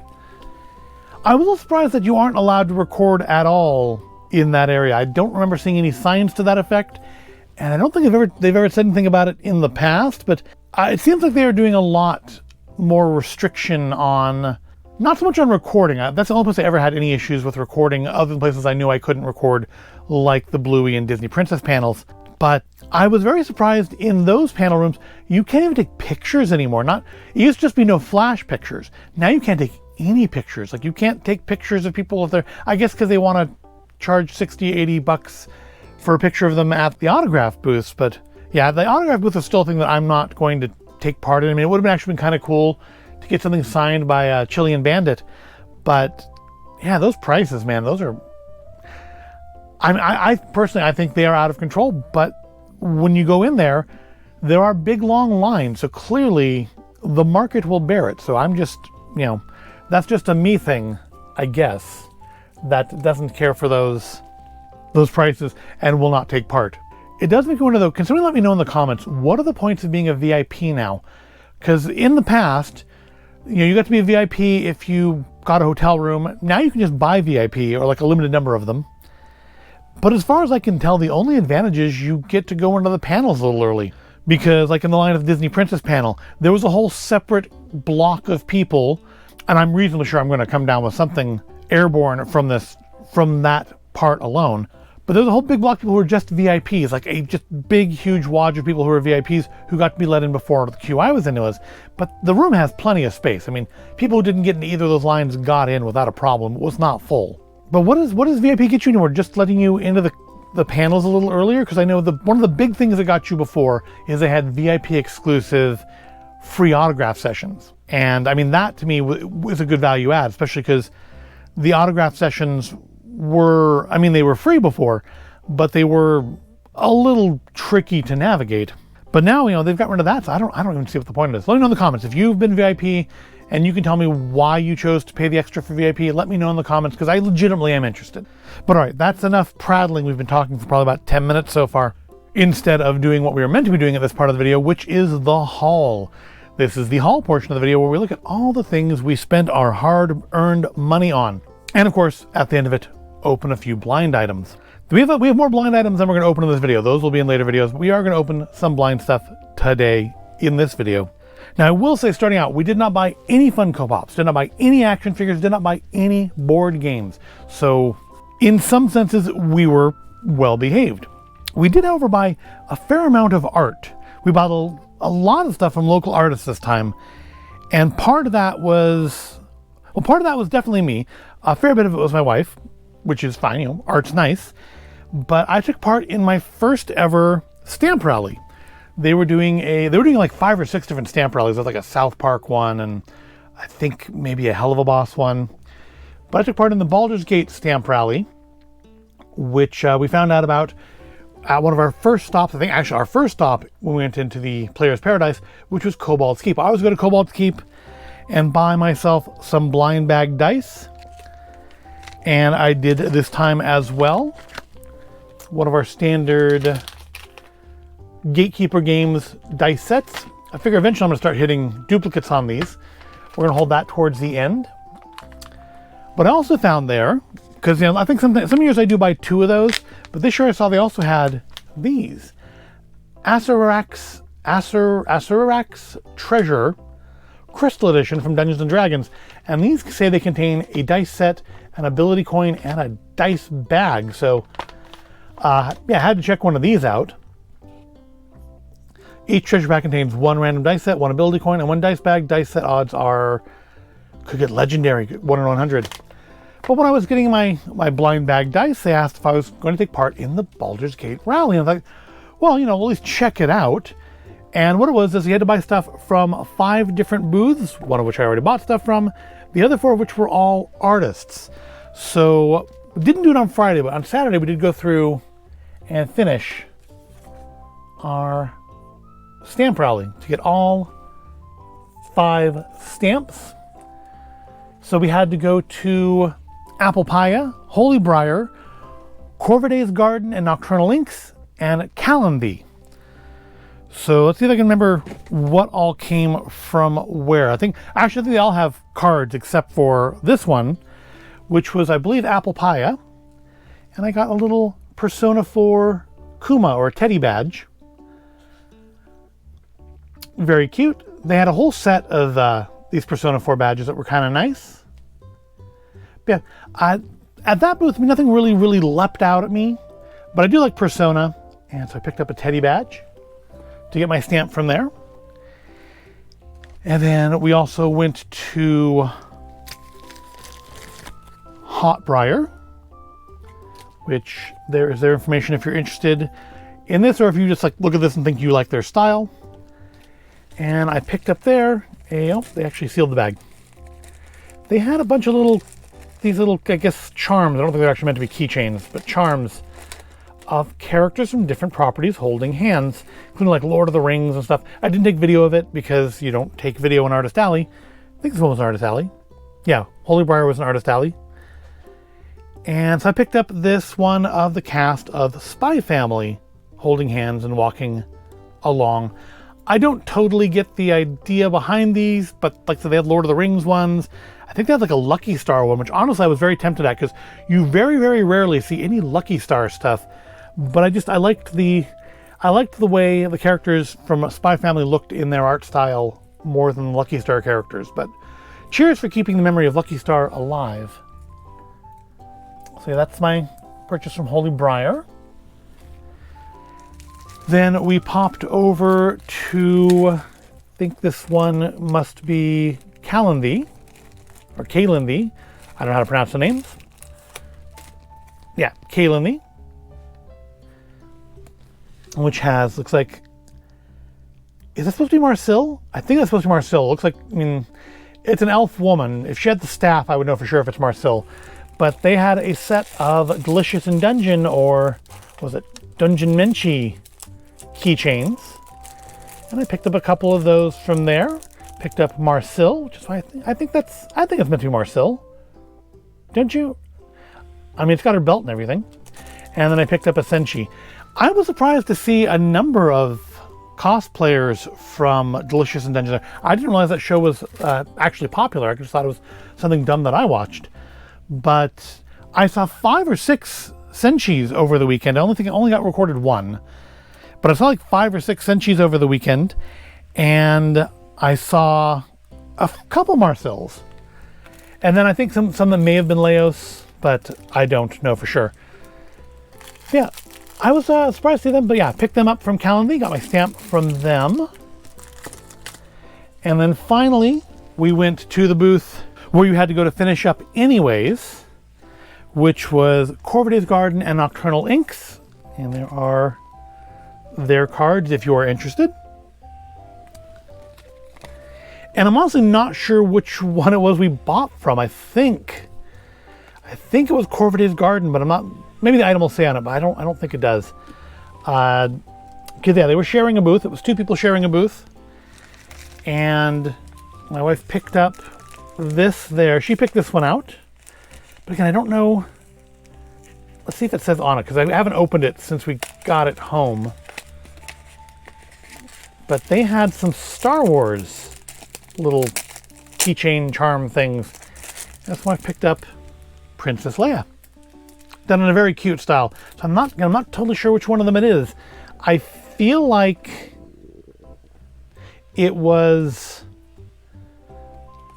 I don't know. I mean, it certainly doesn't look like, the style doesn't look like either of their cards. See, I don't know which one of them actually made this. But that was the last stop on the rally, and we picked up our prize, which I haven't opened yet. So it's going to be our first blind bag of this video. We're going to open up the Baldur's Gate Stamp Rally prize package. I haven't played Baldur's Gate 3 yet. I still need to. I remember I played the first 2 way back in the day. I actually played the first one again, I think during COVID. I got it from like Humble Games or something. I mean, I still have the original disc for it, but I had like the Steam version of it and played that for a bit. Couldn't finish it though. So what do we get in our prize package from the Baldur's Gate Rally? Got a Baldur's Gate sticker sheet from, does it say who it's from? Oh, it looks like it's contributions from all of them. Kalendy, Corviday's Garden, Apple Pia, Corviday's Garden again, Holy Briar, and Nocturnal Inks. So I'm going to guess then that this is Corvidae's Garden because the eyes look most like there. So here we got a Baldur's Gate sticker sheet. And there's more stuff in it. There's actually a number of things in here. We got a Trito. I think if I played the game, I'd probably understand the reference there. I'm guessing it's a spell name with a dragon on it. We got a collector's card from Kaylin V. And there's more in here. There's more stuff in here. And looks like the big thing, we got a set of dice. Got a set of Berserker's Rage Red Pearl Opaque dice. So we got another set. That gives us 3 sets of dice in this video. That's pretty cool. So we got some neat little arts and a set of dice. Oh, well, there's something that's in here. Hold on. There's another sticker. It's another sticker. Cool. So that was cool. That was I would say that's worth it. I don't know if I'm gonna like. Is there something else? No, it's not. I'm not sure that I'm gonna like go out of my way to take part in sticker rallies again. But since we were already going to one of the places as part of it, why not? And you know, again, we get to support some local artists. And supporting local artists is always a good thing. And we did a lot more supporting local artists this time than I think we normally do. We didn't buy any big prints though. We didn't buy anything that we have to like really find wall space for. But we found a number of smaller items. And I guess while we're looking at art, we might as well go into those. Now, pretty much all of these are things that my wife picked out. Starting off with this. And I don't remember the name of the booth we went to get these. There's a series of Studio Ghibli bookmarks. And we actually tried to go back on Sunday to buy a second set because they are double-sided. So, oh, you know what? These two must have stuck together. We only bought 2. Well, so she has both sides of one of them, so that's good, I guess. But yeah, they're double-sided bookmarks. I didn't get a card from this person, and I don't remember the name. I couldn't remember where they were because we actually went to go back. We were intending to buy a second set of these so we could like display all 4 sides. But it turns out we already have 2 of one of them. So I'm sure that's a happy accident for us, I suppose. But we do have Howl's Moving Castle, Spirited Away, Princess Mononoke, and Kiki's Delivering Service. And so yeah, we only can't display sides of one of them. But they're very nicely done, very nice art style. I wish I remembered who it was, and I definitely won't be in the video because again, you don't record in Artist Alley. And I generally try not to record, even the artists that are in the exhibition area, I try not to record their stuff. At least I don't go out of my way for it. All right, next is one we do have the name for, and this is from Christy Bosch. If I can get, it's a glittery thing which is shining, reflecting the camera light back on it, but if you can see the QR code there, maybe you can pause this and go to it if you're interested. My wife picked up this lovely little print of No Face and Calcifer from Spirited Away and Howl's Moving Castle. And you got a free sticker when you bought something, so we got this cool little Spy Family decal. Because why not? It's very well done. I don't know if it's something that actually is their art, or if it's like one of those sticker packs you can buy off of like Amazon for $20 and get a bunch of stickers of dubious intellectual origin. I've always been tempted to do like a video on one of those because it'd be fun, just a fun little video where we look through a thing. But yeah, I picked up her Calcifer art there, or Calcifer and No Face. 2 great characters that go great together. And our final bit of card art is from Penelope Love Paints, or Penelope Love Prints. Penelope Love Prints. And she had what I thought was very unique. She had a collection of recipe cards with art on them. So we picked up a few of those. She had like a whole set you could have gotten like for, I think, $80 because there were a lot of them. We just picked out a few of the best ones, I think for 20. And they do actually have the recipes on the back side. So they are legitimately recipe cards. We picked up Japanese curry chicken. I personally liked this one. I thought it looked really cute. Got taiyaki. We do actually have a taiyaki pan, so we could actually try to make this. Japchae. I do recommend not eating japchae with birds in it, but it does look cute. Okonomiyaki. Never actually tried okonomiyaki, but I liked the art on this one. I don't know if those are raccoons or tanuki, but they're very cute. I'm gonna try okonomiyaki sometime. I don't know if there's any place right now that sells it.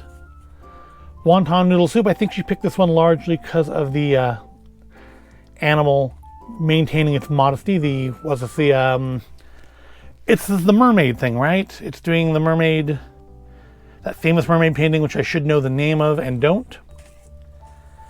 And then Odin with mice playing around in your soup bowl. Yeah, these are very, very cute, very unique. And I don't think I've ever seen anybody do recipe cards before, so it was very unique, new things. Yes, Penelope Love prints, if you want to go and check that out at all. I don't know if she's been there before, because I feel like I remember seeing recipe cards. But I think it's one that we may have to keep track of which ones we've bought, and then maybe if she's there again in the winter, maybe grab a few more. Build the collection up the long way. And that's it for the small art. We do have a couple other local artist things to look at. I'll take it back. There is more small-ish art, because naturally we don't go to SacAnime without popping by Kimchi Kawaii's booth. Even though she didn't really have, she had some new plush that's just not ones that we were going for. She had the Chinese dragon dancer plush, which were really cute, but it's not one of the themes that we collect, and I don't know where we'd put it. We do have like the original, I think, the original dragon lion she did a few years ago, but these were new ones. Yeah, we didn't pick them up. We picked up some pins and ended up with more of these. So if this looks familiar at all, if you watch the haul portion of the videos, this was a pin that she was selling, I think last year was her 15th anniversary. And this is the Sacramento exclusive pin. And I did buy one last year. It was like I made a point of going over there and picking one up. I think first thing, it must have been maybe summer 21, 22 maybe. Must have been 22. Because I think, I want to say it definitely wasn't in January, because it was before they moved the room around. It might have been last summer. Anyways, oh yeah, I guess that's 2021. So I guess it was last year, either last summer or last January. But we bought one of those like straight off, and I guess she had some left over because she was giving them away with purchase now. So we now have a total of 4 of them.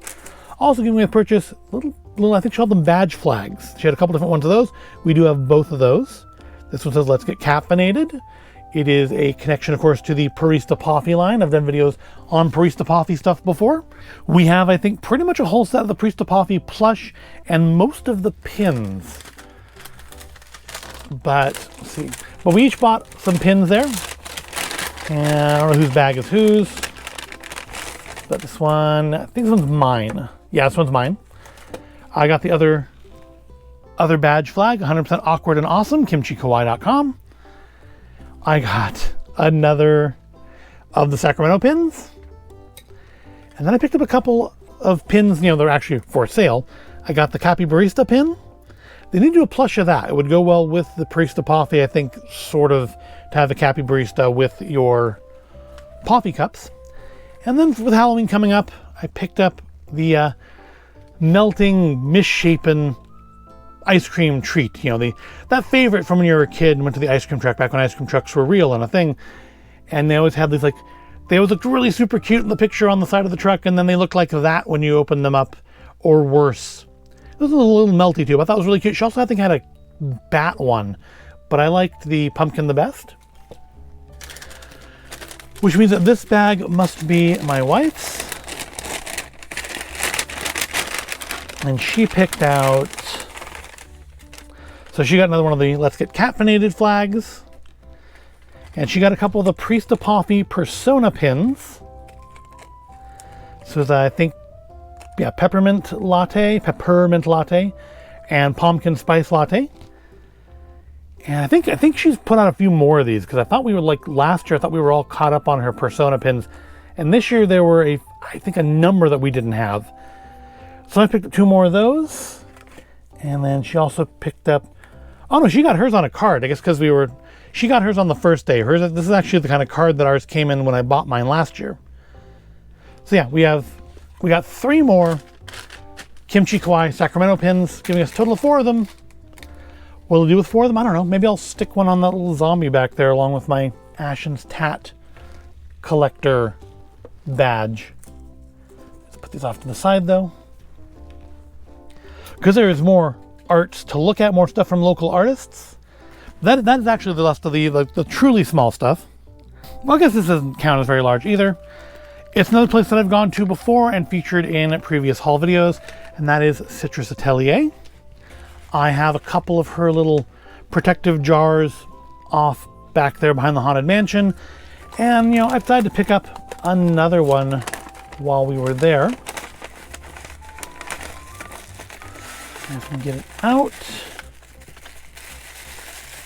Yeah, they put together these nice little protective herb and crystal jars. Now, do they actually work? I mean, they don't claim they actually work.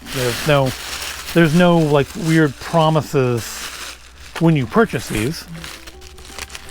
But while I don't remember exactly which 2 I have back there, I know one of them is for good health. And hey, I haven't been to the hospital since I got that. But this year we picked up Abundance and Prosperity, because I could always use a little bit more of that, because there's some pyrite in there. That would star anise. Yep, I mean, you can always use a little more abundance and prosperity in my life, and a little more protection. And she does nicely seal them up with a wax seal on top, so everything stays nice and together in there, as long as you don't take the wax seal off. And I believe they said they had just put out some new ones when we picked this up, so they had restocked. They have less. They used to have like, I think, a lot more of these. They have less of them now, and they've like branched out into more other stuff. And finally, we have our biggest art thing, local artist item. Let's clear a little space for it. It's not huge. I just want to clear a little space for it. And that is another artist we have featured on here before. Lindsay M. Dillon of lindsayMdillon.com, who does pottery, does mugs. I've featured before. We got a couple coffee mugs from them a couple years ago. We got, I think, the cauldron one last year. And then this year, we went past the booth a couple times. Honestly, missed it the first time through. And went back there on Sunday, and they had put out new stuff. Apparently this came out of the kiln on Saturday night. It was a new thing. There's only a couple left when we went there on Sunday. And I looked on, I think Friday when we first found the booth.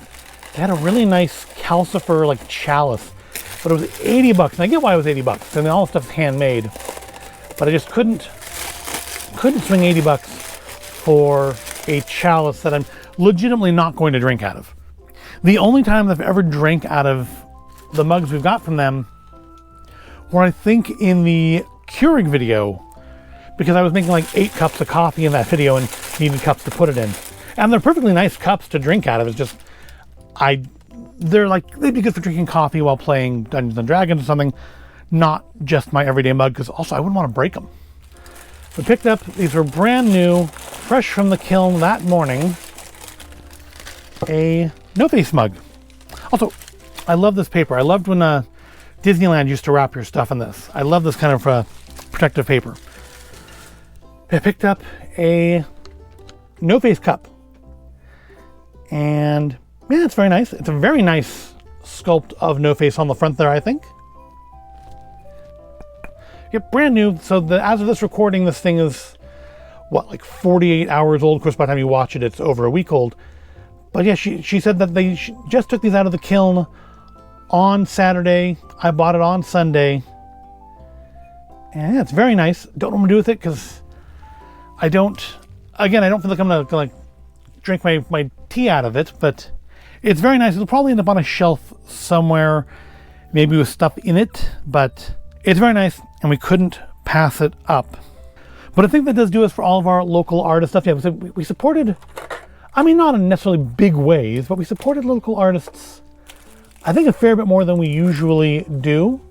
And got a lot of cute little anime and non-anime things as a result of it. And of course, Kimchi Kawaii, because always with Kimchi Kawaii, because she makes good stuff. Well, I suppose, if I'm being honest, there is actually one more local art thing. I wasn't thinking of them as such, but they technically are. And that is from Terran Empire Publishing. For years, I've looked at their booth, but I have never bought anything until the January show. And I bought one of their cool little blind bags because they sell out really fast. They only have them generally on day one. So I went back there on day one this year. It was like one of the first stops we made. And I picked up another one of their little blind bags. And we'll open that up at the end. Yeah, Terran Empire Publishing, they do role-playing games and 3D printed stuff. And some interesting stuff. But I want to say it had dice in it last time. So that gives us 4 sets of dice in this video. But again, we're going to put that to the end, and we'll look in there and see. Plus, of course, we do have our big, ultimately generally disappointing blind bag. Is Spy Family again. They had a Chainsaw Man one, but I thought they wanted like 20 bucks more for it, and so I decided to go Spy Family again, knowing fully that the chances of it being one of the statues I already have are not insignificant. All right, moving on from stuff made locally to stuff mass-produced. We have the rest of our items. I think we'll go through the last thing that was solely my wife's choice this time. She picked up a crown. I think we're going to go with like a princess thing for Halloween this year. It's frequently what happens is we look for things like costume pieces that we like and then build a costume around them. Hence, like last year, we used our Disneyland lightsabers to be Star Wars characters. It's a nice little blue rhinestone crown. It actually seems like very well put together. I'm sure, I mean, this is not like a handcrafted here in the US by a local artisan thing, but it's very nice. And it's very chunky. I didn't really check it out that much when we were at the convention. And I think this was the last one. I think you had to actually get a bag for this one. This was the last one they had in this particular style, but yeah, very shiny. Be good. You could do like a fairy thing. You could do a princess thing. There's a lot of options for costumes with this little crown, tiara. I guess technically it would be, right? It'd be a tiara. Myself, I went a little more mainstream mass produced. Of course, I did stop at that Lego booth with the, I know in the past I've said like suspiciously cheap Lego, but I realize now that a lot of the boxes are damaged, and what they're doing is they're like buying pallets of damaged boxes and then just reselling them for cheap, or probably, you know, grabbing things on sale. I know they definitely are grabbing things from like Costco and stuff, because I see sets that were at Costco 6 months ago on their booth now. But I did pick up a set from them. I usually pick up one smallish set. This time it was this one, Lego Dreams Set 71454, Mateo and the Blob, the robot. This is actually one I kind of wanted when they first released it, I think last year, because it's a robot. I like robots. I like these, like, I don't like the Lego figures like the Star Wars and Marvel ones. I do like when they make robots and stuff. So yeah, it was 15 bucks. I think it's 20 normally, so 25% off. So I picked it up. I don't know what I'm going to do with it, if I'm going to build it or put it in one of my displays. I mean, it could go for Halloween, I suppose, maybe, but I don't know. I haven't decided. But for 15 bucks, I figured I would pick it up. Also picked up some more blind bag stuff, but that's not for this video. Picked up these. So there was a lot of Gravity Falls cosplayers there, and I'm very surprised, because that show's been off the air for like 10 years now, and there were a lot of Gravity Falls cosplayers. And one of the booths was selling these. They also had, for $80, they had like a Comic-Con Mystery Shack box. I guess it has like the whole set in it, or I think it had like 10 figures in it, which, yeah, that would be like the whole set. But it was 80 bucks, and I couldn't, plus being in a Comic-Con box, I wouldn't want to open them. So, I don't know. But I did pick up 3 of these. I think they were like $8 each, which is honestly kind of obnoxious, but it's, you know, it's SacAnime. Or 3 for $20, so I picked up 3, and we will do them in a later video, and I will keep an eye out for these at like Target and stuff. Hopefully they will be available at more reasonable prices. But I mean, we have like all the characters you need available. Dipper, Mabel. Oh, we only have one of the stands. I saw a lot of both stands. which is unusual. But yeah, we only have the one Stan. But then Seuss, Wendy, Bill. I did see, I don't know if I got any video of her, on day 3, there was a woman dressed as Pacific Northwest, which I was pretty impressed by. Of course, got the vomiting gnome, Waddles, and a little Gideon. So yeah, we'll open these up in another video in the coming weeks and see which 3 characters we got. And, you know, if I find some more of them in the meantime, then we'll maybe do them in that video as well. And other stuff not for this video. Well, some of it's for this video. Some of it, I mean, we're not going to open it, but it's the things that need to be opened aren't for this video. Is, of course, Lorcana stuff. As of this recording, last week, Lorcana Series 5 officially released. We did not buy any Shimmering Sky stuff there. We have the decks already ordered from Amazon and on the way. We've already got our box of boosters, which will be a whole nother video somewhere else. And we've got our Illumineers Trove. As far as we can tell, there was not a gift set for this one with the giant card in it, so we don't have that. But as far as we know, there isn't one. And there was a lot of Shimmering Sky stuff at the show, including the decks, which, so yeah, maybe we could have waited. I actually think we saw afterwards, we popped by Target because I'm trying to find those Dungeons & Dragons Lego figures. And they had both decks there for the same price we ordered them from Amazon from, so. But oh, I mean, I wasn't going to do that video for, well, when you watch this, I may have already done the video. It depends if the decks showed up. If the decks showed up, then that video probably was the one that was released yesterday from when this was released, but that's still like a week in the future from where I am now. But we did buy some Lorcana stuff at the convention. Starting off at Cobalt's Keep, my wife picked up this. The Lorcana lore book holds 252 cards. We do have a couple of smaller books, like with the Evil Queen, and I think Stitch. I think we may have gotten the Stitch one. But she picked up this one that holds, I don't think it holds any of the big oversized cards, but also they haven't released any of those in a couple of releases now. So that may not be a thing anymore. I don't know. But little like grease on there. But yeah, she picked this up. We hadn't seen this one before, actually. It does appear to be an official Ravensburger item. So pick that up to put our Lorcana cards in. Yeah, we hadn't seen this one before. It was $25. Cobalt's Keep does not, in my experience, like really gouge you for prices the way some places do. Like for arguably on our next item, which is for another video. So the Illumineers Troves we've been picking up. We got the Troves for 3, 4, and 5. We missed out for the Troves on the first 2. And we were able to remedy that to some degree this time by picking up the Illumineers Trove for Rise of the Floodborn. We kind of really missed out on Floodborn. When we ordered it, I think all we got was the decks. I don't know if we got the gift box or not. I think we need the gift box for that too. I think all we got was the decks when we ordered the original Rise of the Floodborn stuff. We never got a box of boosters for them. I've never even seen them for sale. Shop Disney's had, or DisneyStore.com has had, all the booster boxes for sale except for Floodborn. Floodborn kind of came and went very quickly, but we did pick up the Floodborn Illuminous Trove. Now these normally were $50 when they were released. I paid $70 for this. So I mean, that's not atrocious. It is still sealed. It feels like the boosters are still in there, but it gives us the box, meaning now we only need the box for the first one, which I don't think we've seen that for like less than 80 or 90, which I think is, to me, a little bit more than I want to spend. And also, I think from a different booth. I think this actually may have been from the booth I got the Gravity Falls at. No, I think it's a different booth. But I think also from a different booth from either of those, I did pick up 4 Rise of the Floodborn boosters, because again, we never got a box of those. We've never looked at that many Floodborn boosters. So that's going to be its own video later on as well. We'll do the Floodborn Illuminous Trove and 4 boosters. I think it'll give us, what, a total of 8 boosters? 7 boosters? Oh, 12 boosters. That's going to be a lot of boosters. There's 8 in here. Okay, so that's good. That gives us that's like almost a whole box worth compared to what we already opened in the past. But yeah, the Floodborn boosters have just never...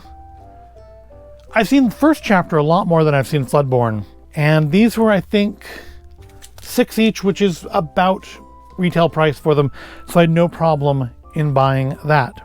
We're getting close to the end here. We're getting close to being time to open up our blind bag goodies. Not the Gravity Falls, not the Lorcana ones, but our dice and our big blind bag that we always use to cap off these videos. And looking at the timestamp on this may actually be a separate video. I don't know. I don't know if I'll do 2 videos or not, because like nobody watches the haul video by itself. So I might just do like a big 2-hour long video. I've done it before. But nearing the end, this is our last, I think our last non-blind box item, unless I'm overlooking anything here. I picked these up towards the end of day 3. Yep, we picked up a couple more of those little music boxes. You know, we always look at those. We usually pick up 1 or 2. We've gotten like Lord of the Rings in the past and stuff. And so I've picked up a Harry Potter one.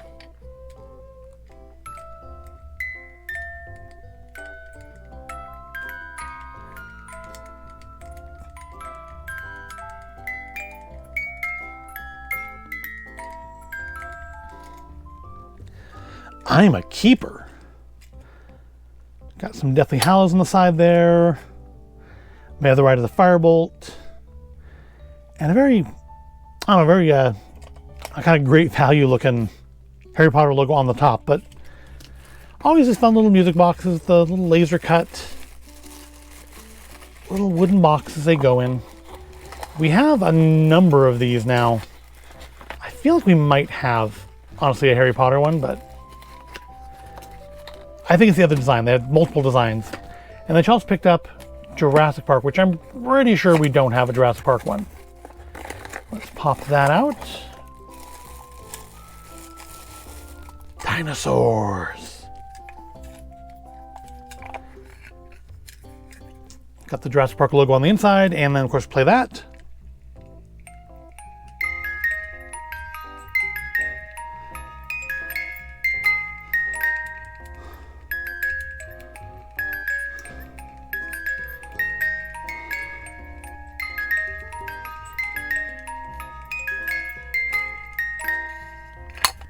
I wonder if that's enough to get me a copyright flag. Guess we will find out when I upload this. I won't know when I'm editing either, because I won't know until it flags it when I upload it, and I'm not going to re-edit it, so we don't get monetized here anyway, so it's not really a big deal. All right, that is, I believe, all of our non-blind bag stuff. So now it is time to open the blind bags. Let's start out with the smallest one, our Gatekeeper Games and Dice 7-die set from Cobalt's Keep, $12.99. The only time I can really buy dice is at the convention. I mean, when last year at the state fair, I did buy some when they had the Dragon Room. They had some dice. Let's see, what set did we get this year? Lovely red ones. They're kind of similar to our Berserker ones, although those are more like opalescent and these are more glittery. Oops. And do they have that? Because I think these ones come with names. Mars. We got the Mars War Red set. So you got everything you need to do a little tabletop gaming here. Got our 10s and our 20s, and what was it? There was one that maybe it's not in this one. Oh yeah, it was this one, the one that's done in 10s, like the health counter one. Yeah, very nice. Always a fan of my dice. I also like the fact that there's come in a little resealable package, so I can put them away when we're done and keep the little name with them, so I'll know in the future what they were. These are Mercurial dice. I don't think, of all the times I've bought Gatekeeper dice, I don't think I've ever had a duplicate. All right, so what do we do next? Let's do the Dungeons & Dragons next, because that's also from Cobalt's Keep. Asurax, please correct me in the comments. Asurax Treasure Crystal Edition. Yeah, these caught my eye, and I was like, oh, you get like a token and a bag? How can I not want dice to come with a token and a bag? Let's start off with our bag. Oh, it's all in the bag. Cool. Yeah, got a neat little D&D logo dice bag. It's not, it's not a Crown Royal bag or anything, but it's still pretty cool. Plus something to keep the dice in. And then we got, ooh, look at those. Of course, I have no idea what's considered rare. And of course, yeah, I love tokens. So the ability die,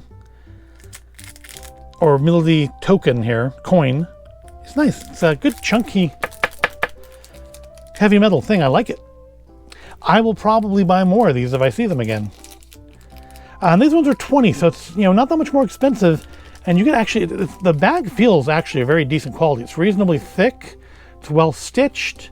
The logo is actually like stitched on. It's not like a glue-on patch or anything. It's stitched all the way through, like that. And our dice. Of course, I have no idea if these are common dice or rare dice or legendary dice, but they look pretty cool. Kind of see-through, but also opalescent. Yeah, those are pretty whiz. I like those. So yeah, definitely if I see more of these Dungeons & Dragons dice blind bags, I will be picking them up. And we will see them in future videos. I don't know if it'll just be SacAnime videos or if I see some at the comic shop, I'll grab some there. So there's our 3 different sets of dice so far, and I believe there's a set of dice in here as well. I don't remember exactly what's in these. I know there was a little figurine in it last time too. So let's open our Terran Empire Publishing blind bag, terranempirepublishing.com. Not sponsored, but you know, if you want to give me a free blind bag next time, I will happily open it, but it doesn't matter. I will buy your stuff anyways. I don't buy the books and stuff just because I don't do tabletop gaming. Just why it's weird that I have like 100 sets of dice, but that's where we are. Yeah, that's what they sell. Definitely encourage you to check them out because at least all the 3D printed stuff is pretty cool. Haven't really checked out the books, but the 3D printed items are all really pretty cool. All right, let's see. What did we get in our Terran Publishing bag? Some assembly may be required. Plus, I got like a cool little, I think like a Tanuki figure or something. We got, it's like a little goblin. It says, oh no, it's I mean, it may be a goblin, but it's a die. It's a D20 in armor with a weapon. How cute is that? Yeah, it's a D20. I have no idea what a D20 that kind of looks like Thor would be used for. I guess you can use that as a miniature in a game though. It's very cute. Love that. Got a see-through butterfly. I think it's probably a sticker. Could just be like a color form. I don't know how well that shows up on camera because it is transparent with glittery elements. We got a pin that says roll for initiative. Get this not glaring ideally. There we go. There's more in here though. We're not done yet. I think this was also like 20. Got our dice set. What do we get here? Where's the end of the bag? Here's the end of the bag. Let's open the bag and get a clear view of our... There we go. Get a clear view of our Terran Publishing dice. Oh, and the bag just split. Kind of a pearly white die. Nice. Like those. Now, I'm not reasonably sure they probably don't make those themselves, but I'm pretty sure this guy, they made themselves. There's more in here. There's a bunch of stuff in here. We have some sort of a token. If I played role-playing games, I probably would know what this is, or maybe it's related to something else in here. So the keychain feels like we have a keychain here. We have a 3D printed, like rainbow toad keychain. It's got personality to it. Is that it? Nope, there's one more thing in there. It's another one of these tokens. So I'm guessing these must be used for some sort of game because this one has arrows on them, and this one has like a key and a sword. Maybe they go with him somehow. Oh, that's cute. It's definitely, I mean, definitely worth the 20 bucks to buy the bag. Oh, wait, is there something else? No, it's just the bag folded up, right? There's not anything else in there, is there? Oh, there is. I think it's another sticker. Yep, we got a sticker of a dragon with a D20. Cool. That's everything now, right? There's no more stickers hiding in there. Yep, that's it. Okay. So all cool stuff. No complaints about any of our blind bags here. In fact, I really do like the Dungeons & Dragons ones. I probably will look for that again. Definitely glad to pick up the Terran Publishing one. I'll definitely be picking up from them again as long as they're still there. I think I like this guy better than last time. I don't know if it was a panda or what it was. But I think I like this little guy better. I like the fact that it's a little D20 in armor, ready to go to battle. Don't know what these are, but hopefully somebody in the comments will let me know what these are. So now we are at the generally less than grand finale, the big blind bag. And as usual, I can only promise to you that I have not peeked. I don't think it's actually even sealed, but I have not peeked. It was a Spy Family bag. That's all I know about it. Feels like it only has maybe a figure in it. I don't hear anything else rattling around. It could be like a sticker or something, I don't know. But it was from the booth that I usually buy them from. I don't remember the name of it. Toy Fusion, maybe? I don't remember. But I probably should stop buying from them and branch out more. It's just, at least from them, I know I'm going to get something from a license that I'm familiar with, as opposed to getting figures from like some of the other stuff I've gotten in the past. But the names escape me because I don't know what they are. So let's see what is in, for the grand finale, what is in our Spy Family line bag. Oh, there's some other stuff in here. There's a Meryl, like, phone charm. Cute. That was too close to the light, wasn't it? There we go. So there was 2 things in there. And anything else? Okay, and well, can't say as I'm totally surprised. I'm 99% sure I have the statue. In fact, I'm pretty sure it's, if you look back to the winter show, I paid for the statue, and I think considerably less. I think we paid like 30 for it and a your statue, and this time it was 35 for just this and the Meryl keychain. So I did not do well. I did not do well there. It's not that it's a bad statue, and in fact, I like the statue. I like it so much that I've already bought it. But yeah, I acknowledge that it was a possibility when I picked the bag up, and it was. And I just, yeah, I need to not buy from properties I already have figures for. That's my own fault. We will fix that in January. Maybe we'll try another booth. I say that like every time, and then I end up going back to the same booth and buying one of their things.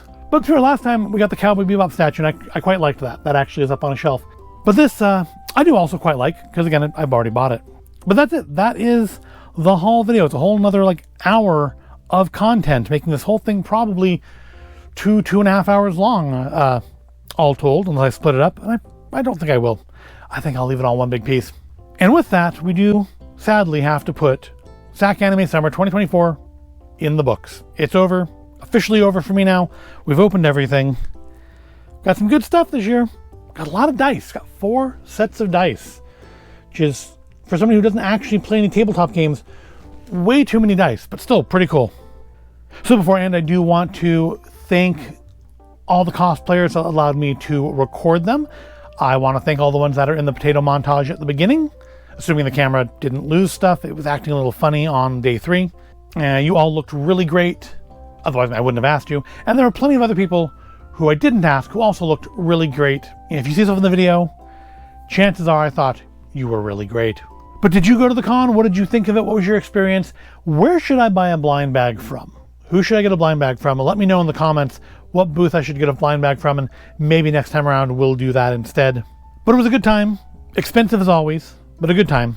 And I hope if you were there, I hope you enjoyed it too. And I also hope you enjoyed this video, or at least found it interesting. If you did, give the video a like, subscribe to the channel. Thank you for watching, and I'll see you in the next video.